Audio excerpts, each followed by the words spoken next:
Hello, hello, Wonderful, a hello, new child soldier, a everybody. new How we subscriber. doing this fine evening, this fine afternoon, this fine morning, this beautiful, beautiful International Women's Day? Happy International Women's Day to all the women in chat, to all the women around the world, to all the mothers, the sisters, to all the girlfriends, the wives, to all the people who are not defined by the word mother, sister, wife, or daughter, to everyone who holds up half the sky while having quite literally only one leg to use. Welcome, everybody, and thank you so much for everyone who immediately subbed before I even managed to get here. I was making myself some coffee. Some coffee made me really need to go to the toilet. I did not go to the toilet, so if you start seeing some veins pop up on the top of my head, that has nothing to do with that. I promise. Thank you, King Vedora, for the sub. Thank you, Dragon Slayer Axe, for the sub. Thank you, I Know Some Stuff, for the resub. Stand up, all victims of oppression, for the tyrants fear your might. Thank you very, very kindly. I hope you're all doing well today, especially all the women. Today is a very important day. I mean, it's a day like any other, a day that should not change the way you treat the women in your life, talking to all you boys out there. It is yet another day when it comes to how we should interact with our better halves, as it's said, but it is a day where we should sit down and kind of reassess how we managed to get here, or everything that needs to be done in the future, but also a little tap on our backs, especially for the women, a tap on their backs for having been able to create a at least tiny bit more egalitarian world than the one that they had to suffer through for quite literally millennia before. So welcome. We have Wonderful, plenty a of new child interesting soldier, things that we're going to talk about subscriber. today. Mostly it's going to revolve around the female question. Oh, the females. Oh my God, the females. So we're gonna look at a book that I never read, but my beautiful mods forced me into talking about it. Especially Pandas. He was like, "Man, we gotta talk about why women had better sex in socialism." So we have a video of the author of the book that we're gonna take a look at and see maybe if that's true, that women really do have better sex when more of the means of production were owned, the means of a reproduction, if you know what I mean. We're gonna look at some bad advice. Most likely, or at least some cliche advice from Jordan Peterson. We're going to look at again something related to women. Unfortunately, even though they just don't want to be in the mouths of all of these fucking pieces of shit, and yet somehow they always find themselves in the mouths of these pieces of shit who are looking at to find any problem, any source of any ill in their life, in anything but the material reality in which they find themselves in. And very often that is transcribed into very sexist, let's use that terminology, language. So we're going to talk about the resurgence, apparently, of Gamergate. We're going to read some articles. We're going to watch some videos. I found some proper imbeciles for us to an extent Wonderful, dissect. a new Even child though there's not soldier, much to subscriber. dissect there, more like just a goose step on, but in a nice way, if you know what I mean. Thank you, Baron65, for the sub. Very kind of you for 2 months. Thank you, username128, for the sub. Welcome to the community, you beautiful, beautiful, beautiful people. So I'm seeing chat is active. You guys are nice. My first Women's Day since becoming trans, well, except when I wasn't aware it was Women's Day in the last year. Kind of need to see it from a different perspective. That's lovely. Yeah, I mean, I hear that it's not really much of a thing in the West. Tell me if I'm correct with that assessment. Everybody obsesses with Valentine's Day and so on, which is not Women's Day. It's about, I don't know, celebrating a relationship between two people. But yeah, apparently Americans have to be original in absolutely every single way. The way they measure things, the way they celebrate Labor Day, which is on 1st of May, which is coming. Yeah, it's big over here. Yeah, it's big absolutely everywhere. Unfortunately, it doesn't really manifest itself in proper conversations that need to be had. It just manifests itself in, giving your partner flowers, etc., etc., which is always a nice thing to do. Give the women in your life that you love flowers, give them a bit of attention, etc., etc., that they might not be receiving otherwise, make them feel special to an extent. But if that's all you're doing and you're only waiting for this one day to virtue signal to the world that you so deeply care about women, then, you're kind of missing the whole point here, right? Thank you very much, La Acetuna, for the sub and for the second wave of, for the 2 gifted subs. Thank you very kindly. And for the second wave of the train. That is always very, very, very nice to see. Now, with that being said, are you guys interested in seeing why women apparently had better sex in socialism? Because I am very, very intrigued. It sounds like the ultimate argument, the ultimate like pitch you can give pretty much all women on why to join a communist organization. Even though it would be extremely creepy, especially for men to come up to women and be like, "Herder, would you like? Hey, lady, would you like some better sex? Here's a pamphlet of what you should join." God fucking damn it! Ay. Yeah, Meloni, first NB Prime Minister. That's good. Okay, so let's move into that conversation point. Let me just check if I posted everywhere. Blah blah blah. Because that's a big part of this whole thing. Thank you, Snackagex, for the 100 bits. Was on stream with Mexi a couple of hours ago, if anyone is interested. That's cool. Mexi is awesome. Okay, did I post on X/Twitch? Yes, my stupid ass did. Did I post on Discord? I believe I have. Okay, that is done. Now we are moving in our favorite category, which is stream suggestions, which is, by the way, a playlist you can see yourself, but one that is only exclusively added to by my ass and my beautiful, beautiful mods. Communism's appreciation of women is part of what radicalized me, socialists in particular. Yeah, that's one of the best aspects of a material analysis, especially an intersectional one, which everybody should support, obviously, is that you understand that, yes, that the deep root core of the main inadequacies of the capitalist system is the class dichotomy of oppressed and oppressor, of exploiter and exploited.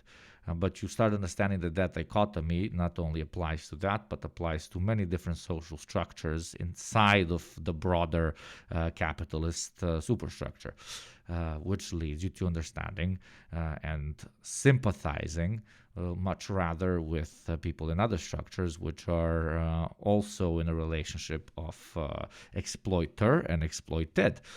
So in a way, Marxism de facto is sympathetic to all struggles of man and women and everyone else in their attempt to achieve a world which is, to say it as simply as possible, less problematic than the one that came before.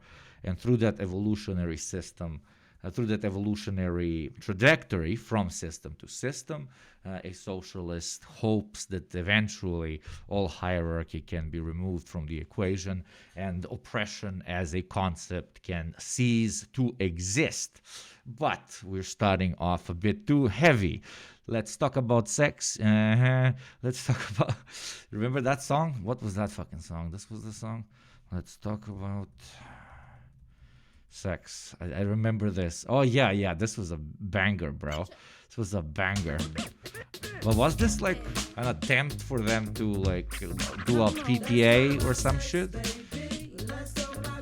And me? So... so wholesome. It's so wholesome. It's so fucking wholesome. Okay? So... Let's take a look at it. I believe this is the writer of the book, Socialist Sex. Anthropologist explains why women have better sex under communism. So let's see if this is true and what they will say. Let's dive into it. And so as a social scientist, one of the things that I do and that social scientists do when they want to look at how to compare two economic systems and the impacts that they have on people's lives. Because people were writing about the fact that capitalism was bad for our love lives way back in the middle of the 19th century. And so the question is how do we do an empirical test? Well, we look for a natural experiment. And it turns out that, Germany was one country in 1945, and then it got divided. And pretty much one side was capitalist, one side was communist. There were other, differences, but for the most part, they're the same. And they're divided for 40 years by this, 45 years by this ideology, and then they come back together. Let's look at the differences. And that's what's so fascinating about the research that we have, is that it really does show that, again, using largely self-reported data, but consistently studies that have been done both before and after 89 show that people show higher levels of satisfaction and contentment. And speaking of higher levels of satisfaction and contentment, I have managed to snooze as many as I can. But if you would like to continue being satisfied while watching the stream, please do consider subscribing for $5 a month or for free through Prime and have an ad-less experience, because one is going to start in exactly 30 seconds. Thank you very much. Joy in their personal lives in the East compared to the West. And I thought that one of the most interesting parts of this is that you talk about how the end of the Cold War also had negative effects for the West in general, because the gains around women's rights, around employment, education, that were achieved by the socialist or communist governments pressured the United States into doing that. And we saw that a lot with the civil rights movements, right? So it was like embarrassing the United States into being better on issues of racism. Can you talk about how that played out in gender? So Mary Dudziak has this wonderful book called Cold War Civil Rights, which precisely talks about the Cold War context of the U.S. civil rights movement. And the book that I published in 2019, it's called Second World, Second Sex, and it does a sort of similar thing for the women's movement. So very specifically, until 1957, Western... Thank you, Crisaro, for the Prime sub. Welcome to the community. Male leaders largely thought of women's emancipation and arguments for women's emancipation as a communist front, right? So that communist appeal to women by convincing them that they would be happier if they could work outside the home or whatever. And so there's a wonderful book by Elaine Tyler May called Homeward Bound, which really talks about the kind of traditional American family as a Cold War artifact, especially in the 50s. Thank you, Ora, 69420 for the sub, one of my favorite names of any chatter on here. For Sputnik satellite, the American government goes, how the hell did they do that? Right? I mean, it's just a metal ball around the Earth that's beeping, right? But it scared people a lot. And one of the immediate and that was always a combination of good old, just imperial racism of, the Easterners can't do shit that we are able to do, but also deep-seated hatred towards the communists that manifests itself in the ability for them to consider them completely incapable of doing anything. So if you define somebody as incapable of doing absolutely anything, and yet you see them, quote-unquote, pandering to particular groups and telling them, you are going to actually receive equal treatment in our societies, at least an attempt at equal treatment, that is immediately seen as a lie. And it's a very easy way to pitch it to your local populace of black Americans or of women or of gay people that, hey, these people are, barbarians. Here you have it very badly. You have it very bad, but over there you're going to have it much, much worse. And that's exactly the Red Scare tactic that was used during that period, and it was extremely, extremely successful. You had people who were literal children of slaves that worked and reported to the FBI on clandestine black socialist organizing, etc., etc. I mean, Jesus Christ, the Black Panthers were literally destroyed by people of a minority that chose to serve the Imperial Project, because somehow they managed to internalize the Imperial Project, even though that Imperial Project was fucking hanging and whipping their parents and grandparents literally 30, 40 years ago. So if you can do that with somebody somebody who is literally enslaved, you can most definitely play on that sort of sense of cultural and imperial superiority to get women on your side as well. But turns out women do be noticing when they're not coming, okay? Women do be noticing when they're not coming. And why are they not coming? Because they live in a society where the male is defined as the absolute god king of the household, because he is the only one who gets to bring the bread, and therefore he is the only one who gets to get what, Chad? The only one who gets to get sexual pleasure. So I'm sure that this is doing material analysis, and we're going to finish the video, but it's also a very ideological thing. You cannot just the way capitalism makes us think that absolutely everything is a competition and everything is dominating somebody else, and the higher we rise through this hierarchy of domination, the more successful we are. That is completely incompatible with the willingness to fully sexually satisfy your partner, because you are the dominant one, you are the main one, you're the one who gets to hoard all the pleasure, okay? Giving out things is the most opposite concept of capitalist logic. It's hoarding. And very often, even if they're giving out pleasure, it's because that's the main way that they get pleasure, right? People with this sort of mentality. Thank you, Goose Grass, for the sub. Welcome to the community, my friend. So it's not only the fact that, as they said, you had much more free time. Women were materially more successful and allowed into the workforce, and not only that, but they were also supported much more by the state when they chose to be housewives, which allowed for more free time and more free space for you not to be as stressed out as we are in modern capitalist society. So that we could literally have enough time to get fucking horny, okay? Nowadays, horniness very often is kind of a tool of escaping from the stress, you know? We turn on very, sexual adult movies and so on to force ourselves into horniness so that we can escape our fucked up current reality, right?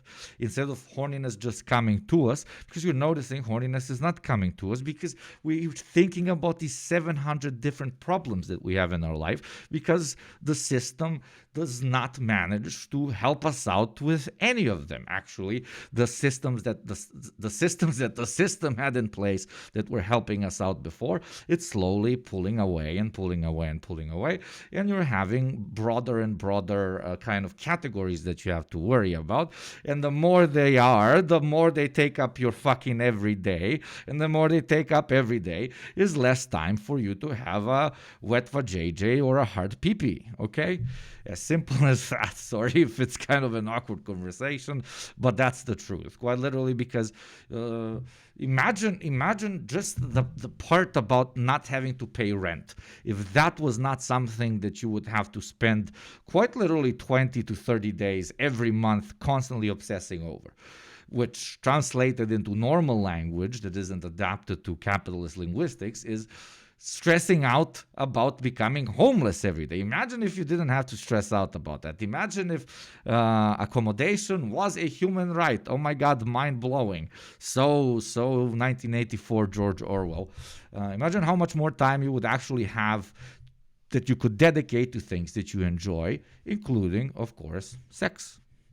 God, probably you would do a lot more of it. But yes, let's not men speak over this lovely author. Capitalism is literally a cockblock. Yes, Taikuero. Yeah, capitalism is a hardcore cockblock, a massive cockblock.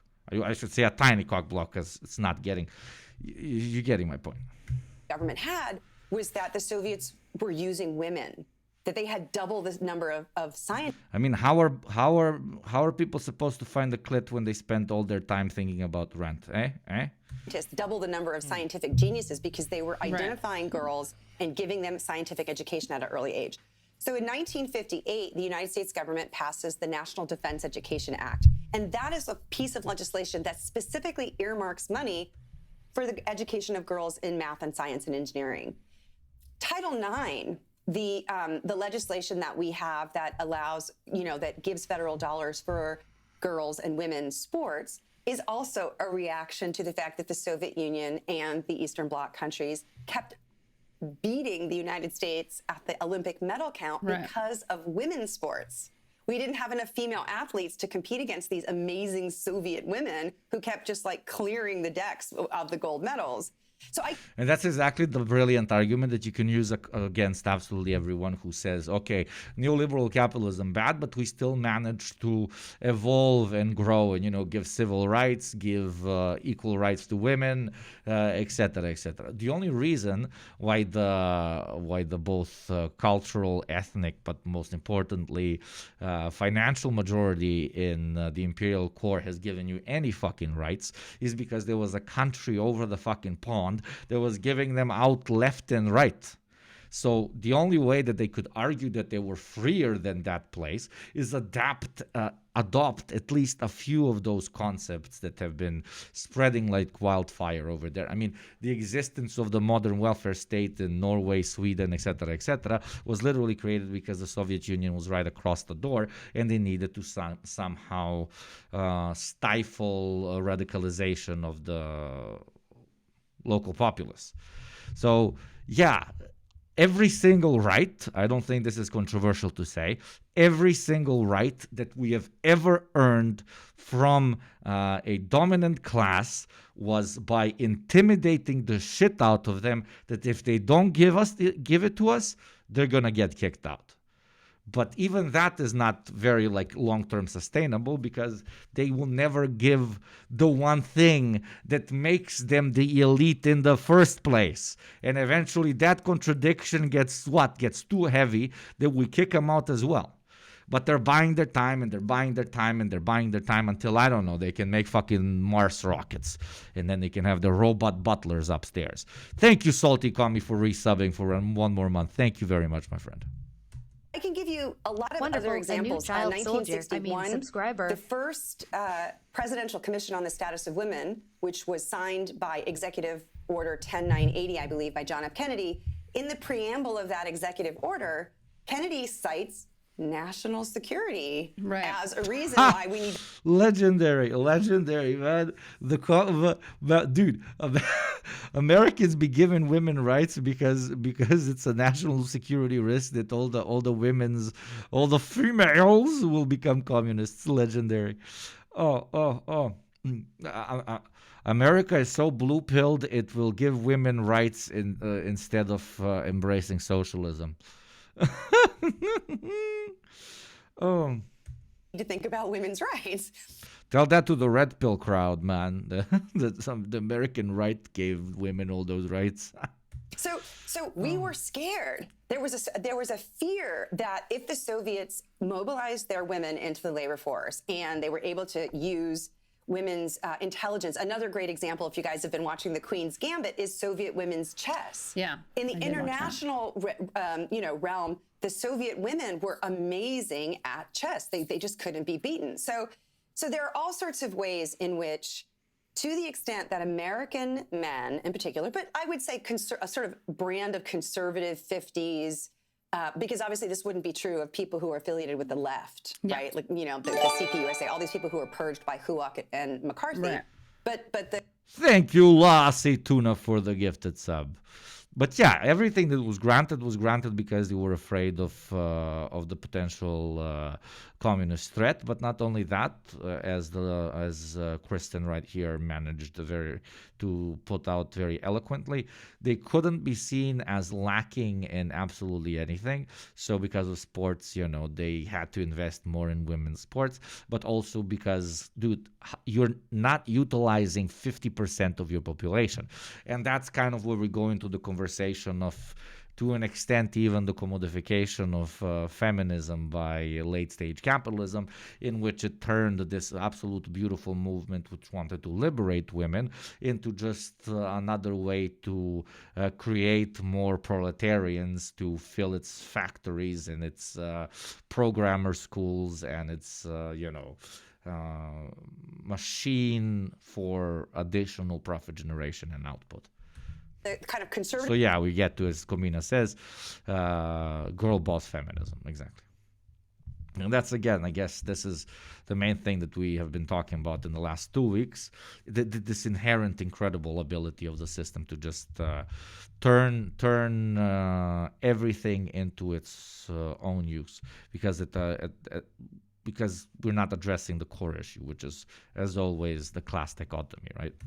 Traditional Americans for a long time argued that women just were naturally not good at things like math or science. By the way, we're drinking some vodka. We're celebrating Women's Day. Ajde, živeli, motherfuckeri, živeli!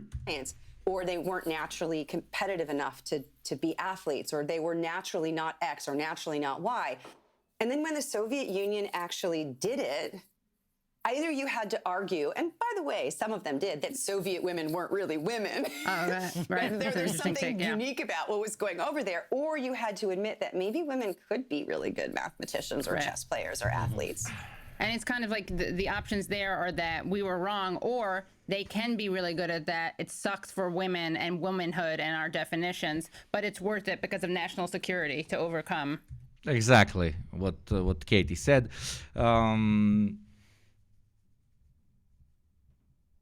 It's extra insane when you see minorities of the imperial core, which are hardcore capitalists. But I would absolutely argue that seeing women that are supportive of the status quo, or neoliberalism, or capitalism in general, is the ultimate pick-me-girl attitude, right? Almost maybe not as bad as, Nazi women, right? That's just pathetic. Just fucking plain old pathetic. You want to be a part of a crew that never fucking wanted you. Exactly. To embrace this unnatural. This unnatural thing, which is women working outside the home and in male professions, Right. And can you talk about some of the sex studies in terms of satisfaction and, what the studies that you cite which support the claim that sex is better in socialist countries for women?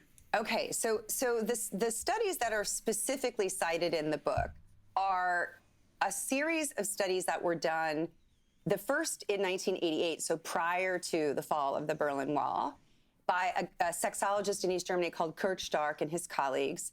And then because of the results, they were replicated after 89. So the first thing I want to say is that there's always a problem with self-reported data. So obviously people are answering these questions. And one of the critiques of these studies is that the women who were living under communism didn't answer truthfully or whatever. Right.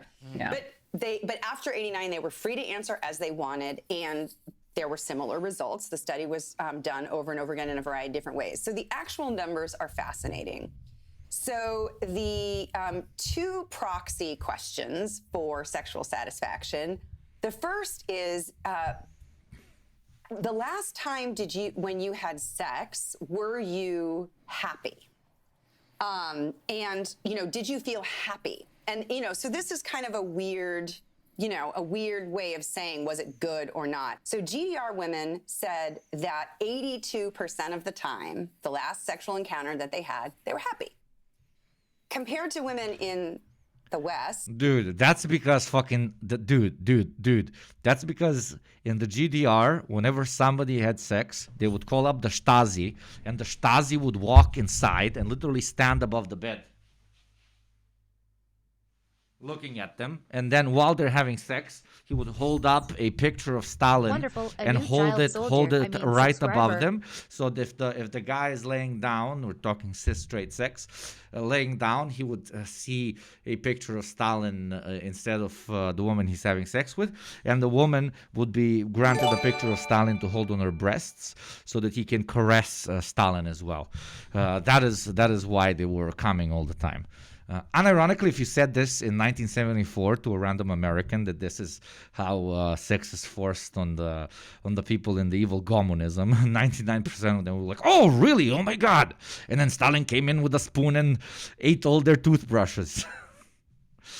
In the meanwhile, they're having the best sex of their lives, and the Yanks are fucking, I don't know, sleeping in separate beds. My brother in Christ. So this would be the FRG Real authoritarianism is when you're forced into good sex. Thank you, Stella, for the sub. Welcome to the community. And thank you, Singing Comina, for the gifted sub. Thank you, my beautiful Pokemon. Yeah, so that's how we roll over in communism. Forced good sex. In the West, forced sex. In communism, forced good sex. Okay, every man gets taken out and shot if he doesn't make his woman come at least once every 2 intercourses. Okay, we can't ask too much of men. Okay, they're men. Okay, you will always have around 50% of the male population that cannot find the clit. But I could argue in capitalism, 80% of them don't know it, and when we enter socialism, 50% only don't know where it is. The West Germans, only new theory dropped right now. Said they were Big happy. discrepancy, yeah. That's a huge discrepancy, okay? And then they get a little bit deeper into, again, these double entendres, so to speak. So the second one... Oh, not so to speak, so to very speak. Ask the question is, did your last sexual encounter leave you feeling satisfied? That's how they ask the question. GDR women, 75% said yes. GDR men, 74% said yes. So about equal. Sure. Oh my God, chat. This proves communism is against men. 1% less of men said. This proves old red pill theories that if you concentrate on the women's pleasure, then you will get nothing out of it. God fucking damn it. We got owned, chat. With West German men, it's 84% of men said, yeah, I was satisfied after my last sexual encounter, but only 46% of West German women. So that's less than half of West German women compared to 75% of East German women. So this sort of shows you that there's something going on. The other thing that I think is really interesting is preferences for marriage. So let's say you're dating, you're on the market. Thank you, Juliana BRS, for the Prime. Welcome for 2 months. Lovely, lovely. Thank you very much. What percentage of the people that you're dating or that you might date, and of course, this is all heterosexual data that bears, these studies focus specifically on opposite sex couples.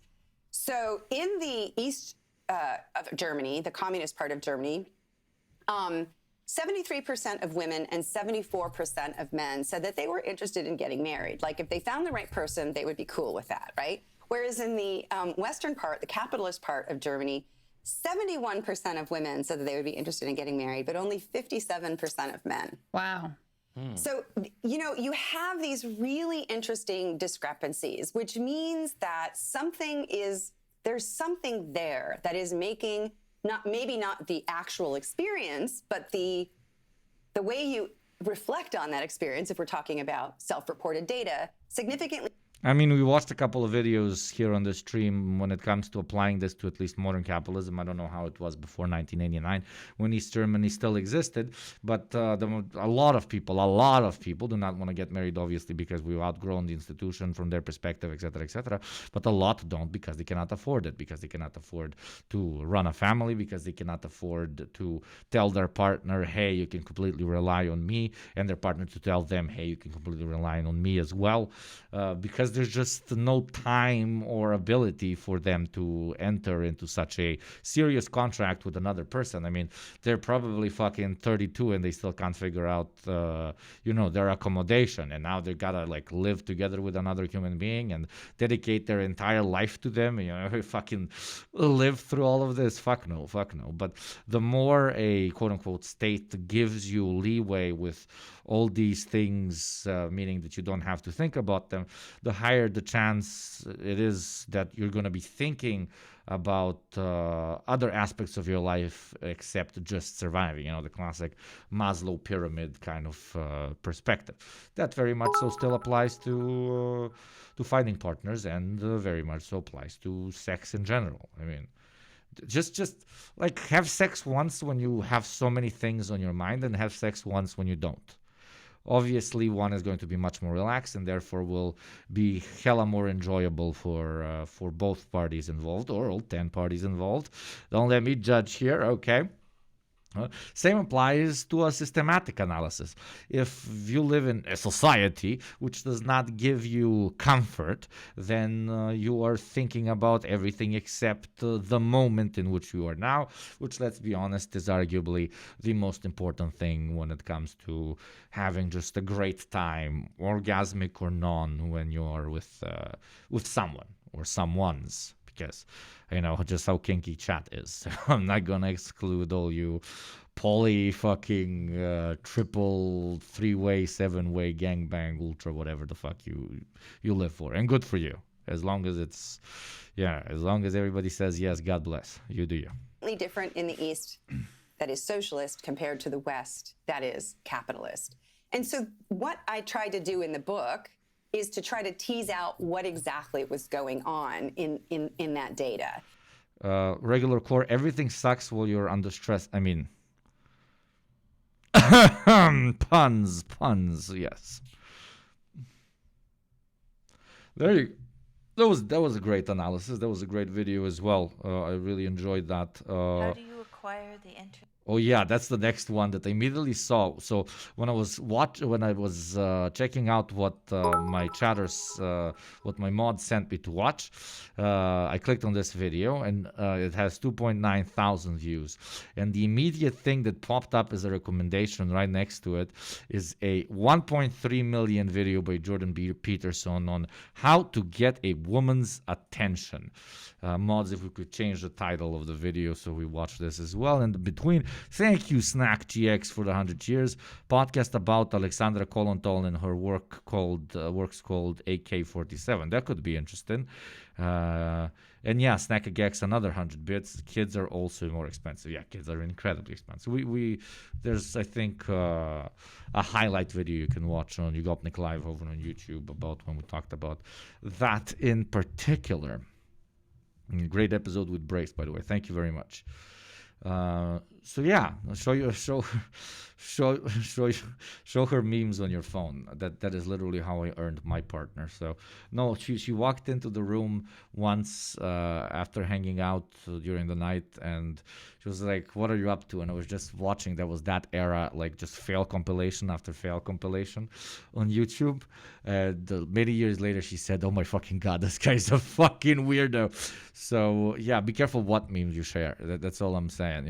Give it a bit of time until they can readjust to your non-grass touching mind, because eventually you will turn them into a non-grass toucher. Okay, they will become more and more unhinged as they date you, and they will become more and more accepting of your unhinged takes, etc.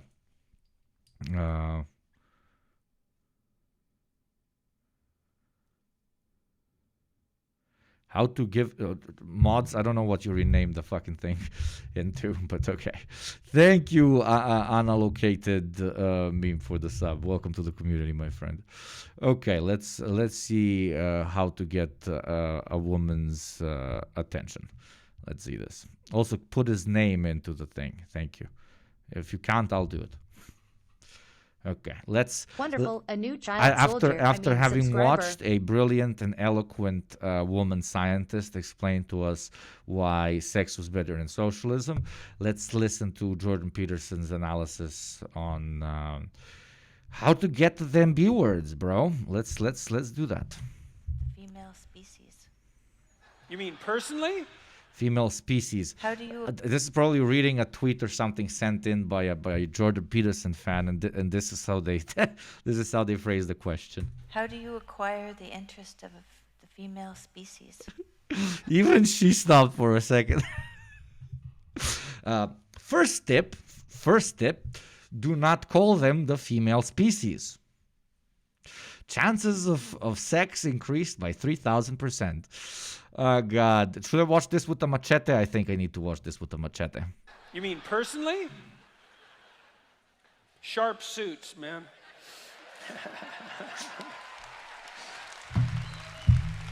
Isn't he married? Isn't he constantly talking about how you need to be with one fucking person, be a loyal Christian to them? Okay, so sharp suits, man. They're not very sharp, my brother in Christ, okay? He doesn't pull because there's no women that listen to Jordan Peterson. What is he supposed to pull? Unless our boy, swings. I'm not gonna go there, okay? Well, little hygiene is not such a bad thing.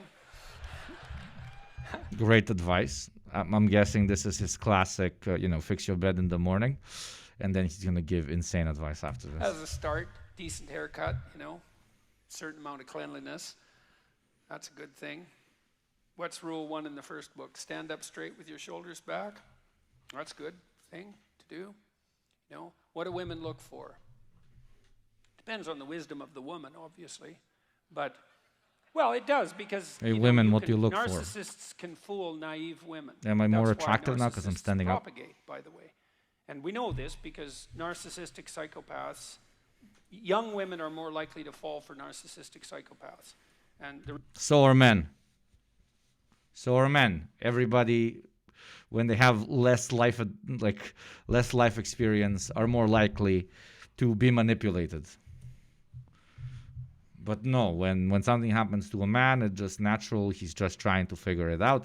Something happens to a woman, then we generalize all women as being a part of this monolith that loves bad boys because we're not a bad boy. Therefore, they are all sluts that love the narcissistic psychopath.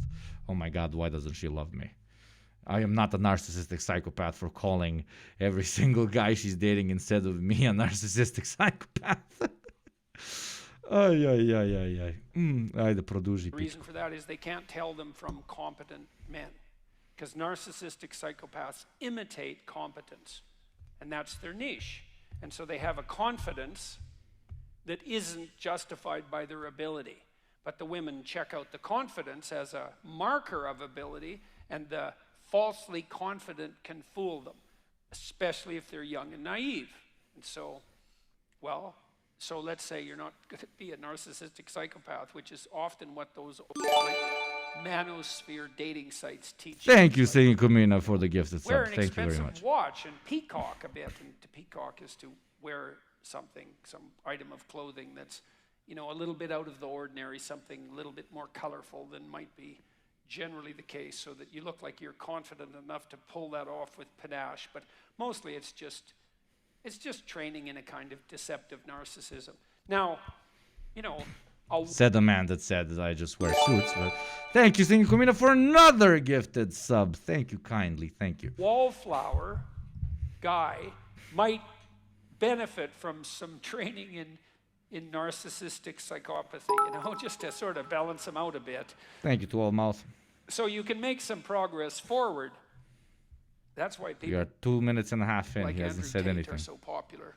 And I'm not saying that in an entirely dismissive manner, but there's a huge danger there. But generally what women want Man's on to nothing. Yeah, 1.3 million views. is something like confident, productive generosity, fundamentally. And so, if that's allied with physical attractiveness and a sense of humor and, the sorts of features that a man would also look for in a woman, so much the better. But your basic bet, and my suspicions are the guy who answered this question is probably young. First of all, no one likes young men, so if women don't like you, it's like, well, that's par for the course. Who likes young men? No one. Why? Well, they're basically troublesome and useless, and so that's why.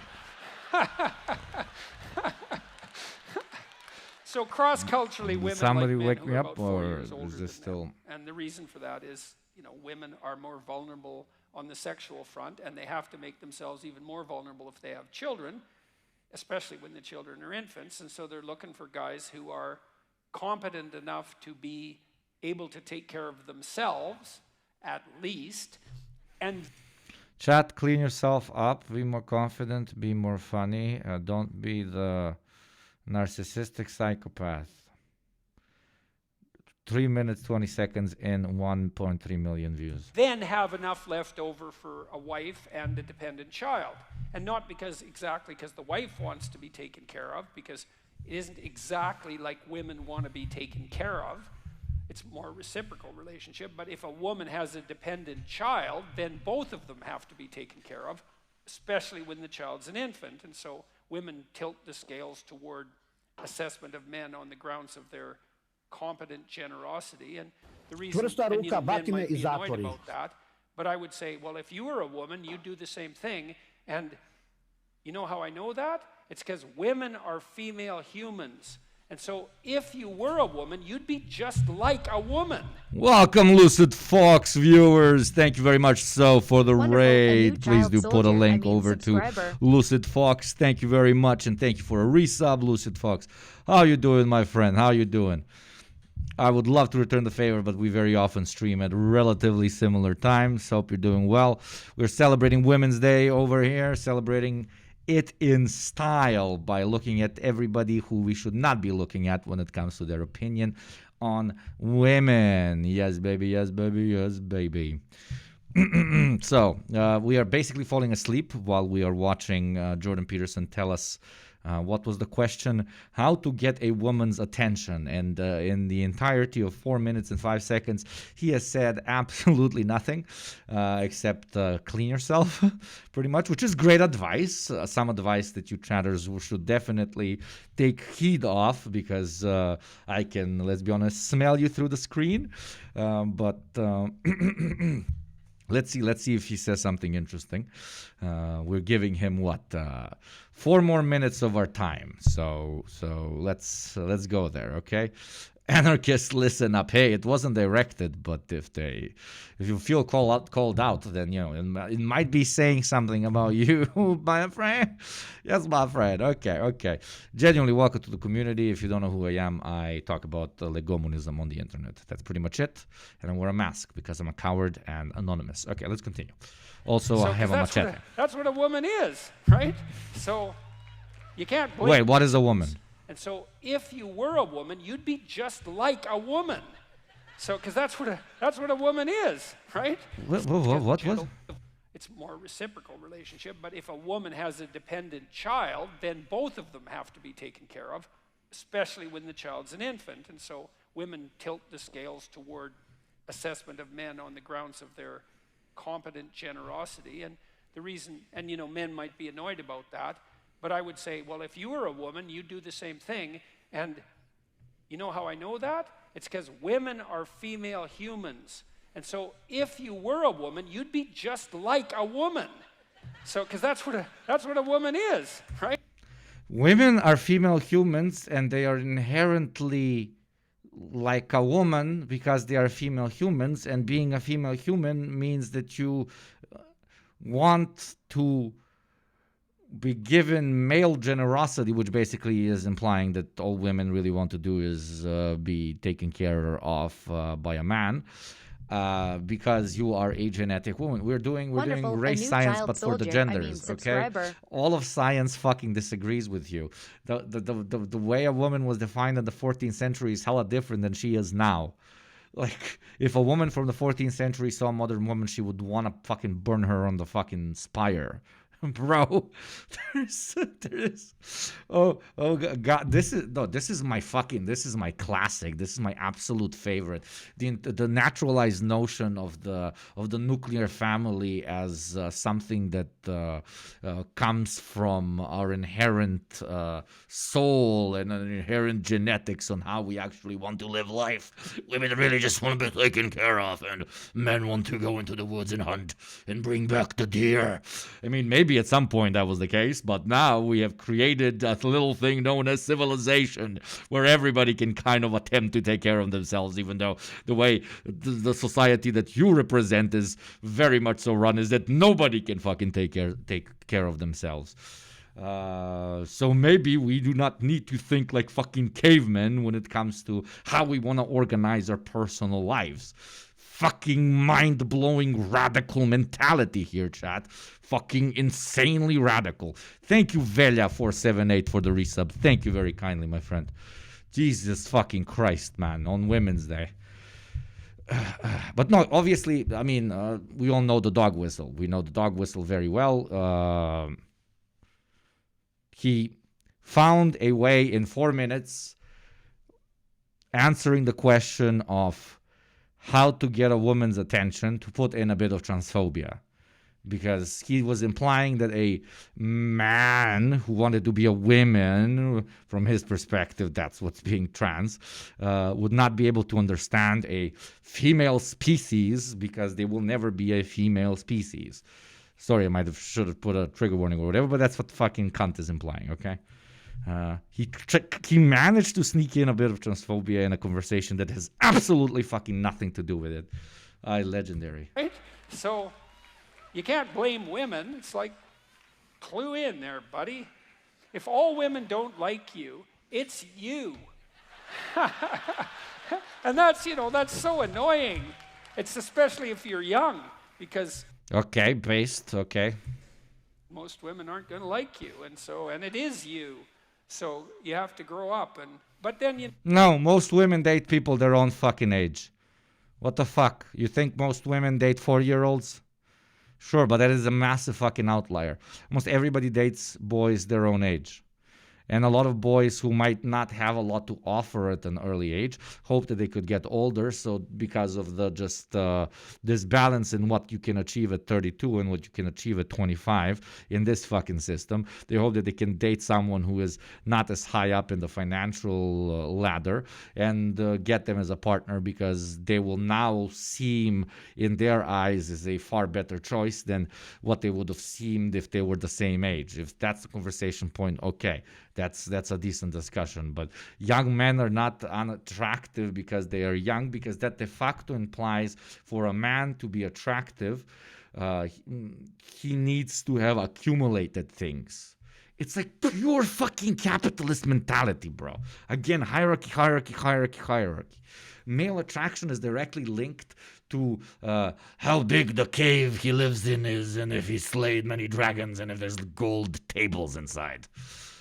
That's what women base how attractive they would find a particular dude. Yeah, yeah, keep thinking that. And then call me when you find a girlfriend. Oh, you're going to call me when you're fucking lonely and 75 and just living off of sex workers in Thailand? Yeah, that's what I thought. You got to understand that if you make yourself competent and productive and generous and a little bit socially skilled and reasonably clean, eventually, you'll fool someone, and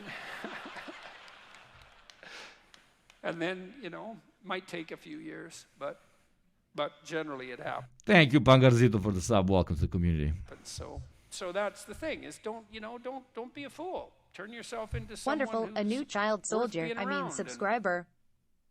And then develop enough social skills so you advertise yourself genuinely. Because, it's not also useful if you're a man to be competent, productive, and generous, and then so timid and socially unskilled that no one can tell. Thank you, the legendary 12 mouth, for another sub. That is his 28th gift stub. Fucking legend. That's also not helpful. Engineers do that all the time. So my friend Jim, he's my brother-in-law, he's a great engineer. He said, engineers are the only men who never figured out how to turn social status into mating opportunities. No, cousin Jim. You're not having sex because you're using sentences like turning social status into mating opportunities. That's why you're not having sex, my man. No other reason. Literally, that's the only reason. That's the only reason. If this is the normal wetness of a vagina, when you say mating capabilities, it gets this wet, okay? Thank you. You see, using physical objects to explain complicated matters to you, chat. You might think that's not complicated. Ask Ben Shapiro about what he thinks about wet vaginas. I don't think he would be able to explain it even in half of an eloquent way that I managed to. That's such a funny line. It's also true. You know what? I'm going to tell you a story about him, too. I was with him and a friend of mine who's also an engineer in a bar. And you were talking about mating capabilities, my man. Just what bros do. Sit in a bar and talk about mating opportunities. Thank you, Unallocated, for the $10. I can after a drink. That's good. Thank you very much, Unallocated. And I was sitting there talking to them, and they're both high-end engineers and like super bright people, but they're engineers. And there was this quite attractive woman there about our age. This was like 15 years ago, and she was a teacher. And I noticed chat calling me that I'm dressed like Joe Biden. I mean, I guess I'm doing the meme, but no, man, I'm fine. Come on. Sometimes dress a bit preppy. Come on. I have many styles. Don't shit on me. She tried to get herself integrated into the conversation. And wait, I wasn't listening. I never understood why this guy is so attractive to so many young men. Like a father figure. I have a father figure, and he's actually fun. This guy is making me fucking pass away. That all the time. Joe Biden. My friend Jim, he's my brother-in-law. He's a great engineer. He said, engineers are the only men who never figured out how to turn social status into mating opportunities. That's such a funny line. It's also true. Imagine finding that funny. You know what? I'm going to tell you a story about him, too. I was with him and a friend of mine who's also an engineer in a bar in Palo Alto. I just found a way to drink vodka. You guys are so fucked. It was so damn funny. It was a while. Because I was dissuaded because I constantly would need to go over there. But now I can drink it here. You guys are so fucked. Bar, a pretty sophisticated place, and I was with him and a friend of mine who's also an engineer in a bar in Palo Alto, California. It was so damn funny. It was a wine bar, a pretty sophisticated place. He needed to make sure to tell all of you peasants that he was in a very sophisticated wine bar in Palo Alto, not the type of dive bars that you dogs go to. Do you understand me? True intellectuals. No, because normal Jordan Peterson's fans are gonna get their fucking legs broken in a normal dive bar, okay? It's about the status, man. Exactly, Anzuro. They're both high-end engineers and like super high-end bright engineers. people, So but they're bright. engineers. So And bright, I can't and see there was past this them. So bright. Quite attractive woman there, about our age. This was like 15 There was a years ago, female and she was a that we teacher. could She breed with. She tried to get herself integrated into the conversation, and integrated into the conversation. She wanted to talk to them, but he says integrated into the conversation. This will never get old. He's like Trump for quasi-intellectuals. Trump is a politician for thumbs.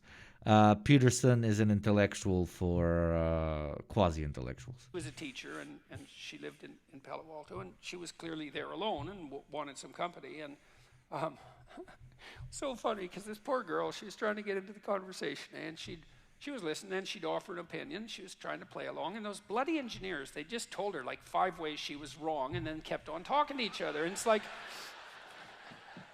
it's so funny. Then she'd look kind of abashed. Is it funny, chat? And out of place, and then she'd muster up some courage a little farther down the conversation, and she'd offer an opinion, and then they'd tell her, just like engineers, no, you're wrong, and here's 5 reasons why. And it's like, then she could, I thought she eventually, left. Surprise, surprise. And I pointed out to them what they had done. And these are pretty sophisticated guys, but it was just so goddamn comical to watch. I could hardly stand it. It's like, you bloody engineers, you wonder why, it's hard for you to mate. It was really funny. So. It's really funny. Yeah, so look, if you're a young guy, it's like straighten yourself up, Don't be eating, Cheetos in the basement, covering yourself with orange dust and being bitter about women. It's like, go out there and make yourself useful in some dimension, or rather, and, fortify yourself a bit and have some confidence, and then figure out how to present yourself in a manner commensurate with that, and, get out there in the world so people can see you now and then, and, some poor woman will be desperate enough to give you a shot at some point. There you go. The last 10 seconds were actually relatively decent advice. God bless. But he had to camouflage that in a trans dog whistle, in weird conversations about women mating, and most importantly about the inherent genetic nature of what we want out of life and what we want out of our partners, because that is in your blood, nowhere else, and that is what you need to follow. So fuck International Women's Day. More like International Parasites Day, because you want somebody to take care of you all the time. Oi. Okay, yeah, this was not fun. I mean, it was fun, but right. not the type of fun That's how that I I would caught her, enjoy. you know. Like talking about mating capabilities of humans, which led me to another like video that that YouTube offered me, which was where the fuck is it?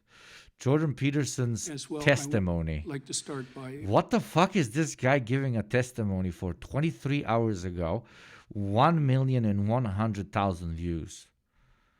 Fascinating. By cutting him off, they make his point for him. They are terrified of the truth. Well said, sir. Fools interrupt when wisdom speaks. The problem is many of the Congress will have shares in big tech companies.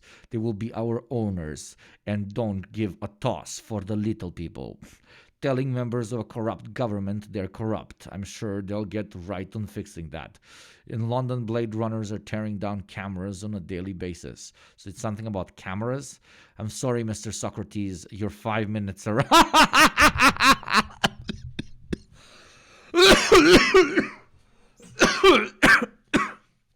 They probably interrupted him somewhere in the video. And the comment is they comparing Jordan Peterson to Socrates, my brother in Christ, Jesus. You need some fucking healing. There are institutions, there are numbers you can call, my friend. Oh God, Pasadena Phil 8804. The 88 is already telling me something. Created playlists, Phil running exercises, recipes, Prescott. What does he eat? What does Pasadena Phil eat? Oh, Jesus Christ. Better than takeout, easy. Forget KFC, watch this. Instant dinner. Oh my God. Phil is a divorced dad. Phil is so definitely a divorced fucking dad. These divorced dad cards? This is fucking legendary. Have you watched these fucking videos? All right, we're back again with another pack of divorced dads. Let's see what we get here. Surround sound. You always get a surround sound when you get dumped because usually a surround sound gets left behind, or she never let you fucking buy a surround sound because why the fuck would you interrupt her fucking beauty sleep, okay? Surround sound. Oh yeah, another new fishing pole that you never end up taking care of even though you really wanted it for so long. Fishing classic, pole. classic. Healing potion. Interesting. Okay. Pepto-Bismol. We don't have that here. I always watch movies and they take out a little pink thing. And I'm like, are those poppers? Are those poppers? What is this? This is, in my opinion, the funniest guy on the internet. I'm not even kidding. This is the most This is the most original content I've ever thought of. This guy made a whole deck of cards just so he can do a sketch about what if there was a deck of cards for divorced dads. The divorced dads thing that they own. Like, I can't even explain it. It's so incredibly fucking niche and ridiculous. It is absolutely legendary. Oh yeah, Okay, healing potion. This is not a good card, but once you get used to using it, you can't stop using it. So you'll definitely have it in your deck at some point. Hot plate. The Ring of Darkness. Oh yeah, when they start buying the ring that they wear always on this fucking finger, so they they want to refresh themselves for the young ladies. If you know what I mean. They go to the bars and the ladies gonna see the ring, but on here instead of on here. God bless, God bless. No, it's because they were used to wearing a ring for so long, and them not feeling a piece of metal on their hand reminds them of just how much they mistreated their wife. And why their life sucks now. Speaking of life sucking, in exactly 2 minutes and 20 seconds, your life might suck because you will need to watch an ad. If you would like to enjoy an adless experience for $5 a month or for free through Prime while supporting this channel and reaching its true goals of self-sustainability, then do consider becoming a Twitch subscriber. Thank you very much. Interesting. Okay, so the original version of this card was just called Wedding Ring, but they've since changed it. I guess it's taken on a different meaning. Weather spell, pretty common. Smoked meat. When they wanna find a new hobby. Oh, classic. Not bad actually. All right, last card. Come on, just give me the house. Come on, house. Holy shit, I watched this so many times and he always wants to get the house. And now I'm watching you guys and he actually got the house. Holy shit. He always wanted to get the house. What the fuck? Because get it, he's a divorced dad, so he wants to get the house. get it. It's hilarious. No, you don't understand. All right, we're back again with another pack of divorced dads. All right, we're back again, opening up another pack of divorced dads. This is a thing he has done for so long, Here man. we go. This feels like proper me sharing something that is extremely niche to my friends, and them looking at me like, what? I don't get it. I'm like, no, dude, look, it's so cool, and they're like, what? Why are you showing me this? I'm like, no, check it. It's like a thing. Yeah, that's how Chad is reacting pretty much. Dad shavings, eBay purchase, ass groove. Because he's sitting on the couch. All right, we're back again. Oh shit! Well, all right, we're back I hate this. again, opening up another pack. Okay, wait. All right, we're back again with another divorced dads. Let's see what we get. Oh, I already dinged the top of the card. CPAP machine. I'm probably getting My those, bad right? knee. Oh, Table for one. shit! And it's a car. Retirement plan. Okay, A retirement plan, but it's scratch tickets, dude. This is the best humor I've ever seen in my life. retirement plan's not bad. It used to be a scratch and sniff, like I said, and they kind of but they got rid of it because of all the lead. Shed of Spiders. The Promised Land. Again, another good card, but the one you want is the one that has the jersey cut out. It's got like a little bit of that booty short fabric. Yeah. Online poker. All right, final card. Here we go. Come on. Please, for the love of God, give me the house. Come on! What, in every one, he says, give me the house. And the last Holographic one, White he Oak. actually gives him a house. Okay, not bad, but fucking wild. I already have it. It's going on eBay. That's yeah, but this is basically all right, it. we're back again with another. So, yeah, that guy, Pasadena Phil 8804, my boy is definitely a divorced dad. He's trying to figure out how to make KFC at home and top 10 takeaway dinners, which would only be sad, and we would all feel bad for him, and that would be okay. And not in every divorce, the guy is the bad guy. It's pretty much 50-50, you know. Turns out women and men are very similar, and one could even say equal, and they could both be pieces of shit. Mind fucking blown. And women can do extremely fucked up things to men. Mind fucking blown. Oh my God, so controversial. No, nobody in the socialist space ever thinks this, but everybody in the right-wing space never thinks that a man can do anything wrong to a woman, even as he is fucking slamming her head, trigger warning, against the fucking table. They ask, what did the bitch do? Absolute classic. But yes, Jordan Peterson, thank you again, Singing Comina. You're very kind today. Thank you so much. It's the 15 get stub by one of my favorite Pokemon. Thank you very much. But yeah, let's see why the fuck the United States has reached a point where they are calling Jordan Peterson to talk in front of Congress. This is like the best, by far the best. What do you want to call it? Timeline. Yeah, timeline. Let's see this timeline. Expressing my appreciation for the privilege awarded to me to testify here today. It really is an honor to be asked to do so. I'm not here to talk about January 6th or about any particular threat, insurrection, or protest, political or ideological. Oh wait, let's see. Why is Jordan Peterson talking in front of Congress? We need to know this before we watch.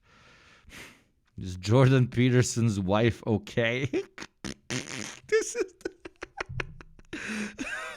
This is the first thing that came up. Oh, okay, I don't know. Warns against eliminating the private.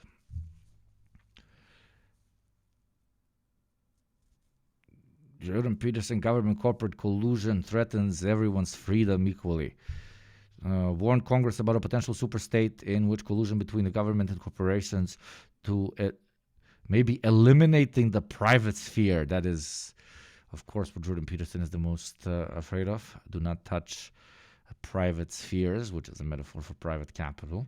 But okay, no, let's see. He's talking about something. I don't know. It's Jordan Peterson. He's probably gonna say something fucking Jordan Peterson-y. Let's get into this. And this is fresh off the boat, man. This is super fresh, like fucking literally 2-3 hours ago. And already 1.1 million. This is classic. This is gonna boost him into even bigger fucking stardom. Hope the fall afterwards doesn't get him rehooked to Benzos. Real or imaginary. I'm here to talk about the already extant and expanding collusion of government and corporation, in restricting the individual freedom and Communist Jordan Peterson? The capitalist state is a representation of the capitalist class and only serves corporate interest. Jordan Peterson, le based Jordan Peterson, le Canadien Peterson, le based. autonomy upon which the productive, generous, and stable psyche, economy, and state are themselves necessarily founded. I'll begin my comments, therefore, yes. in the most general terms, to shed light on the mounting problem.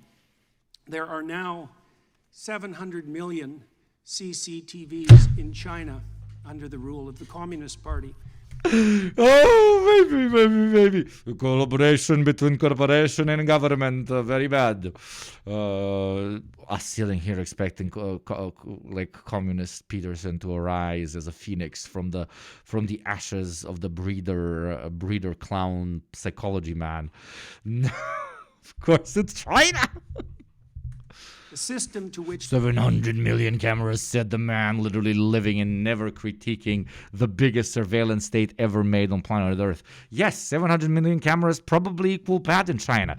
America has whole fucking bases in every single country used to surveil those whole countries, and spy on other countries, and not only spy by send fucking missiles as big as your house at them 700 times a day.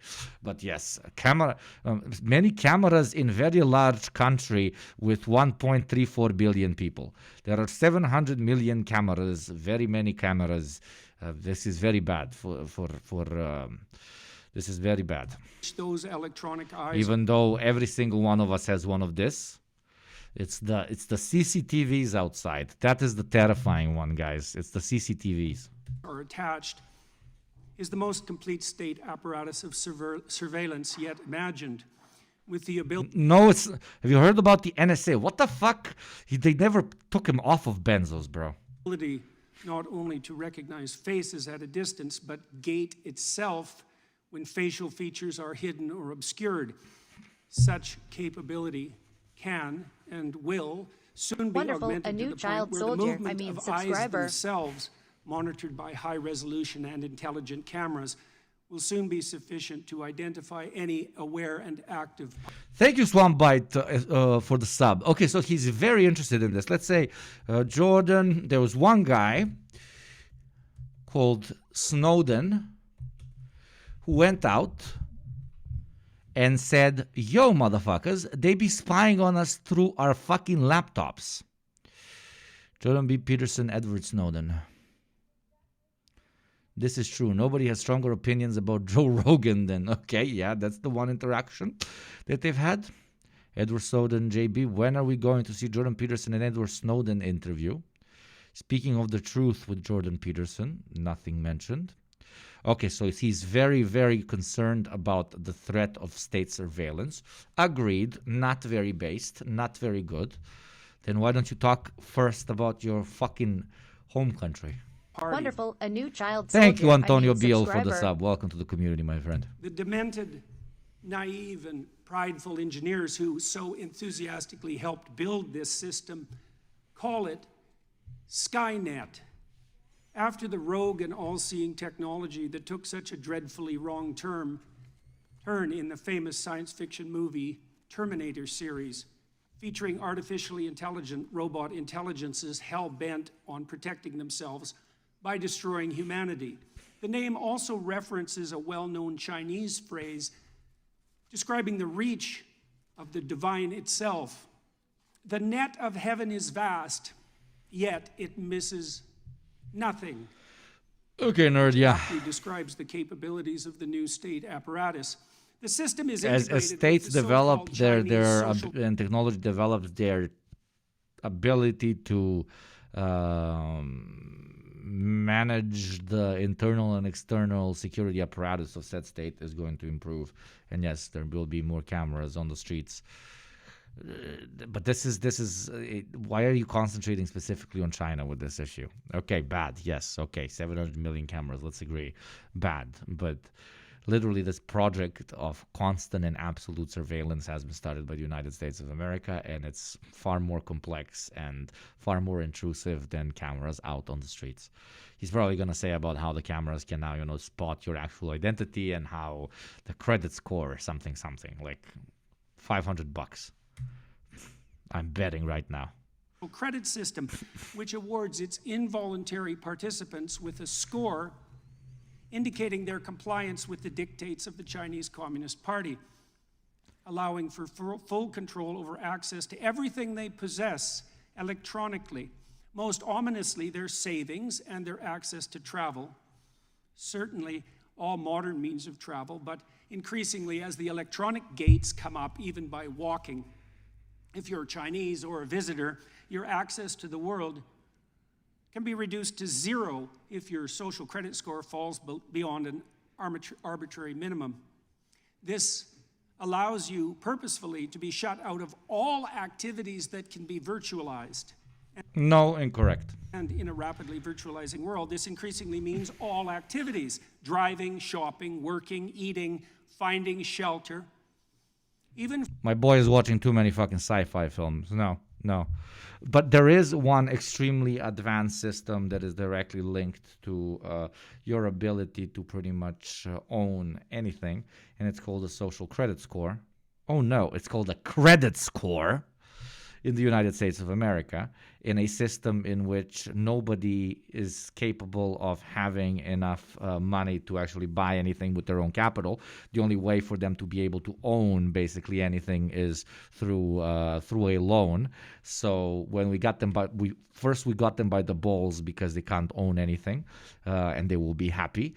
But no, additionally, we got to make sure that we only give people that we prefer those particular loans, people that use loans, pay back their money regularly, have not engaged in any criminal activity, have not engaged in any anti-state activity, and we just call it the credit score, which the United States of America has invented fucking 80 years ago, and Europe is adapted and so on. Most of the Western world is adapted in order to make sure that only those who serve the status quo and serve it well can get actual loans. So the richer you are, the bigger loan you can get, quite literally. The more loans you have had and the more loans you have paid back, the higher your credit score is, and the more money the state capital, but in this case, not just the bank. Oh my God, even though the bank gets money that's getting printed by the Fed. We're not going to go into MMT discussion here. So yeah, that already exists, and it exists in all countries on planet Earth. But because China wanted to introduce something where, if somebody beats somebody up on the train, they should not be able to get on trains in the next few weeks. This is all of a sudden a new realization of incredible state oppression of the individual. But I'm not saying it's good. I have honestly no opinion on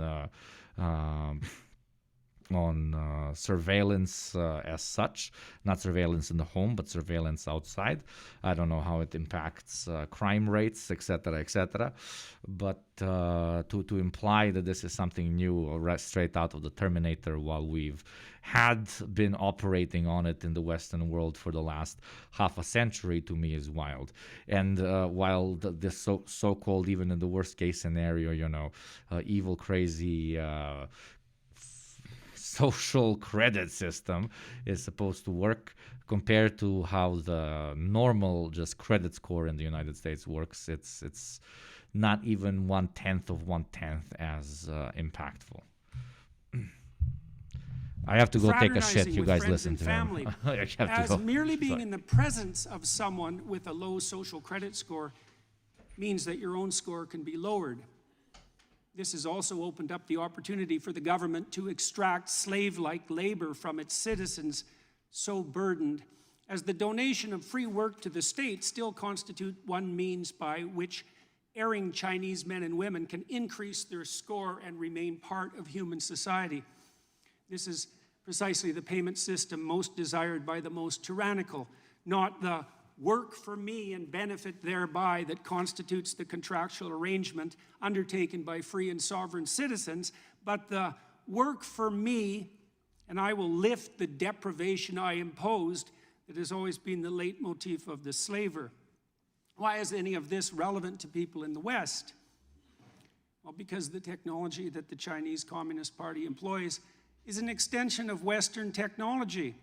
Because we already fell prey to the terrible temptation of lockdown employed by that state in the face of hypothetical crisis once and in the very recent past, because we're walking step by step in the same direction, partly because of the hypothetical convenience of universal and automatic recognition of identity, and partly because any problem whatsoever that now confronts us can easily be used to justify the increasing reach of the security and nanny state.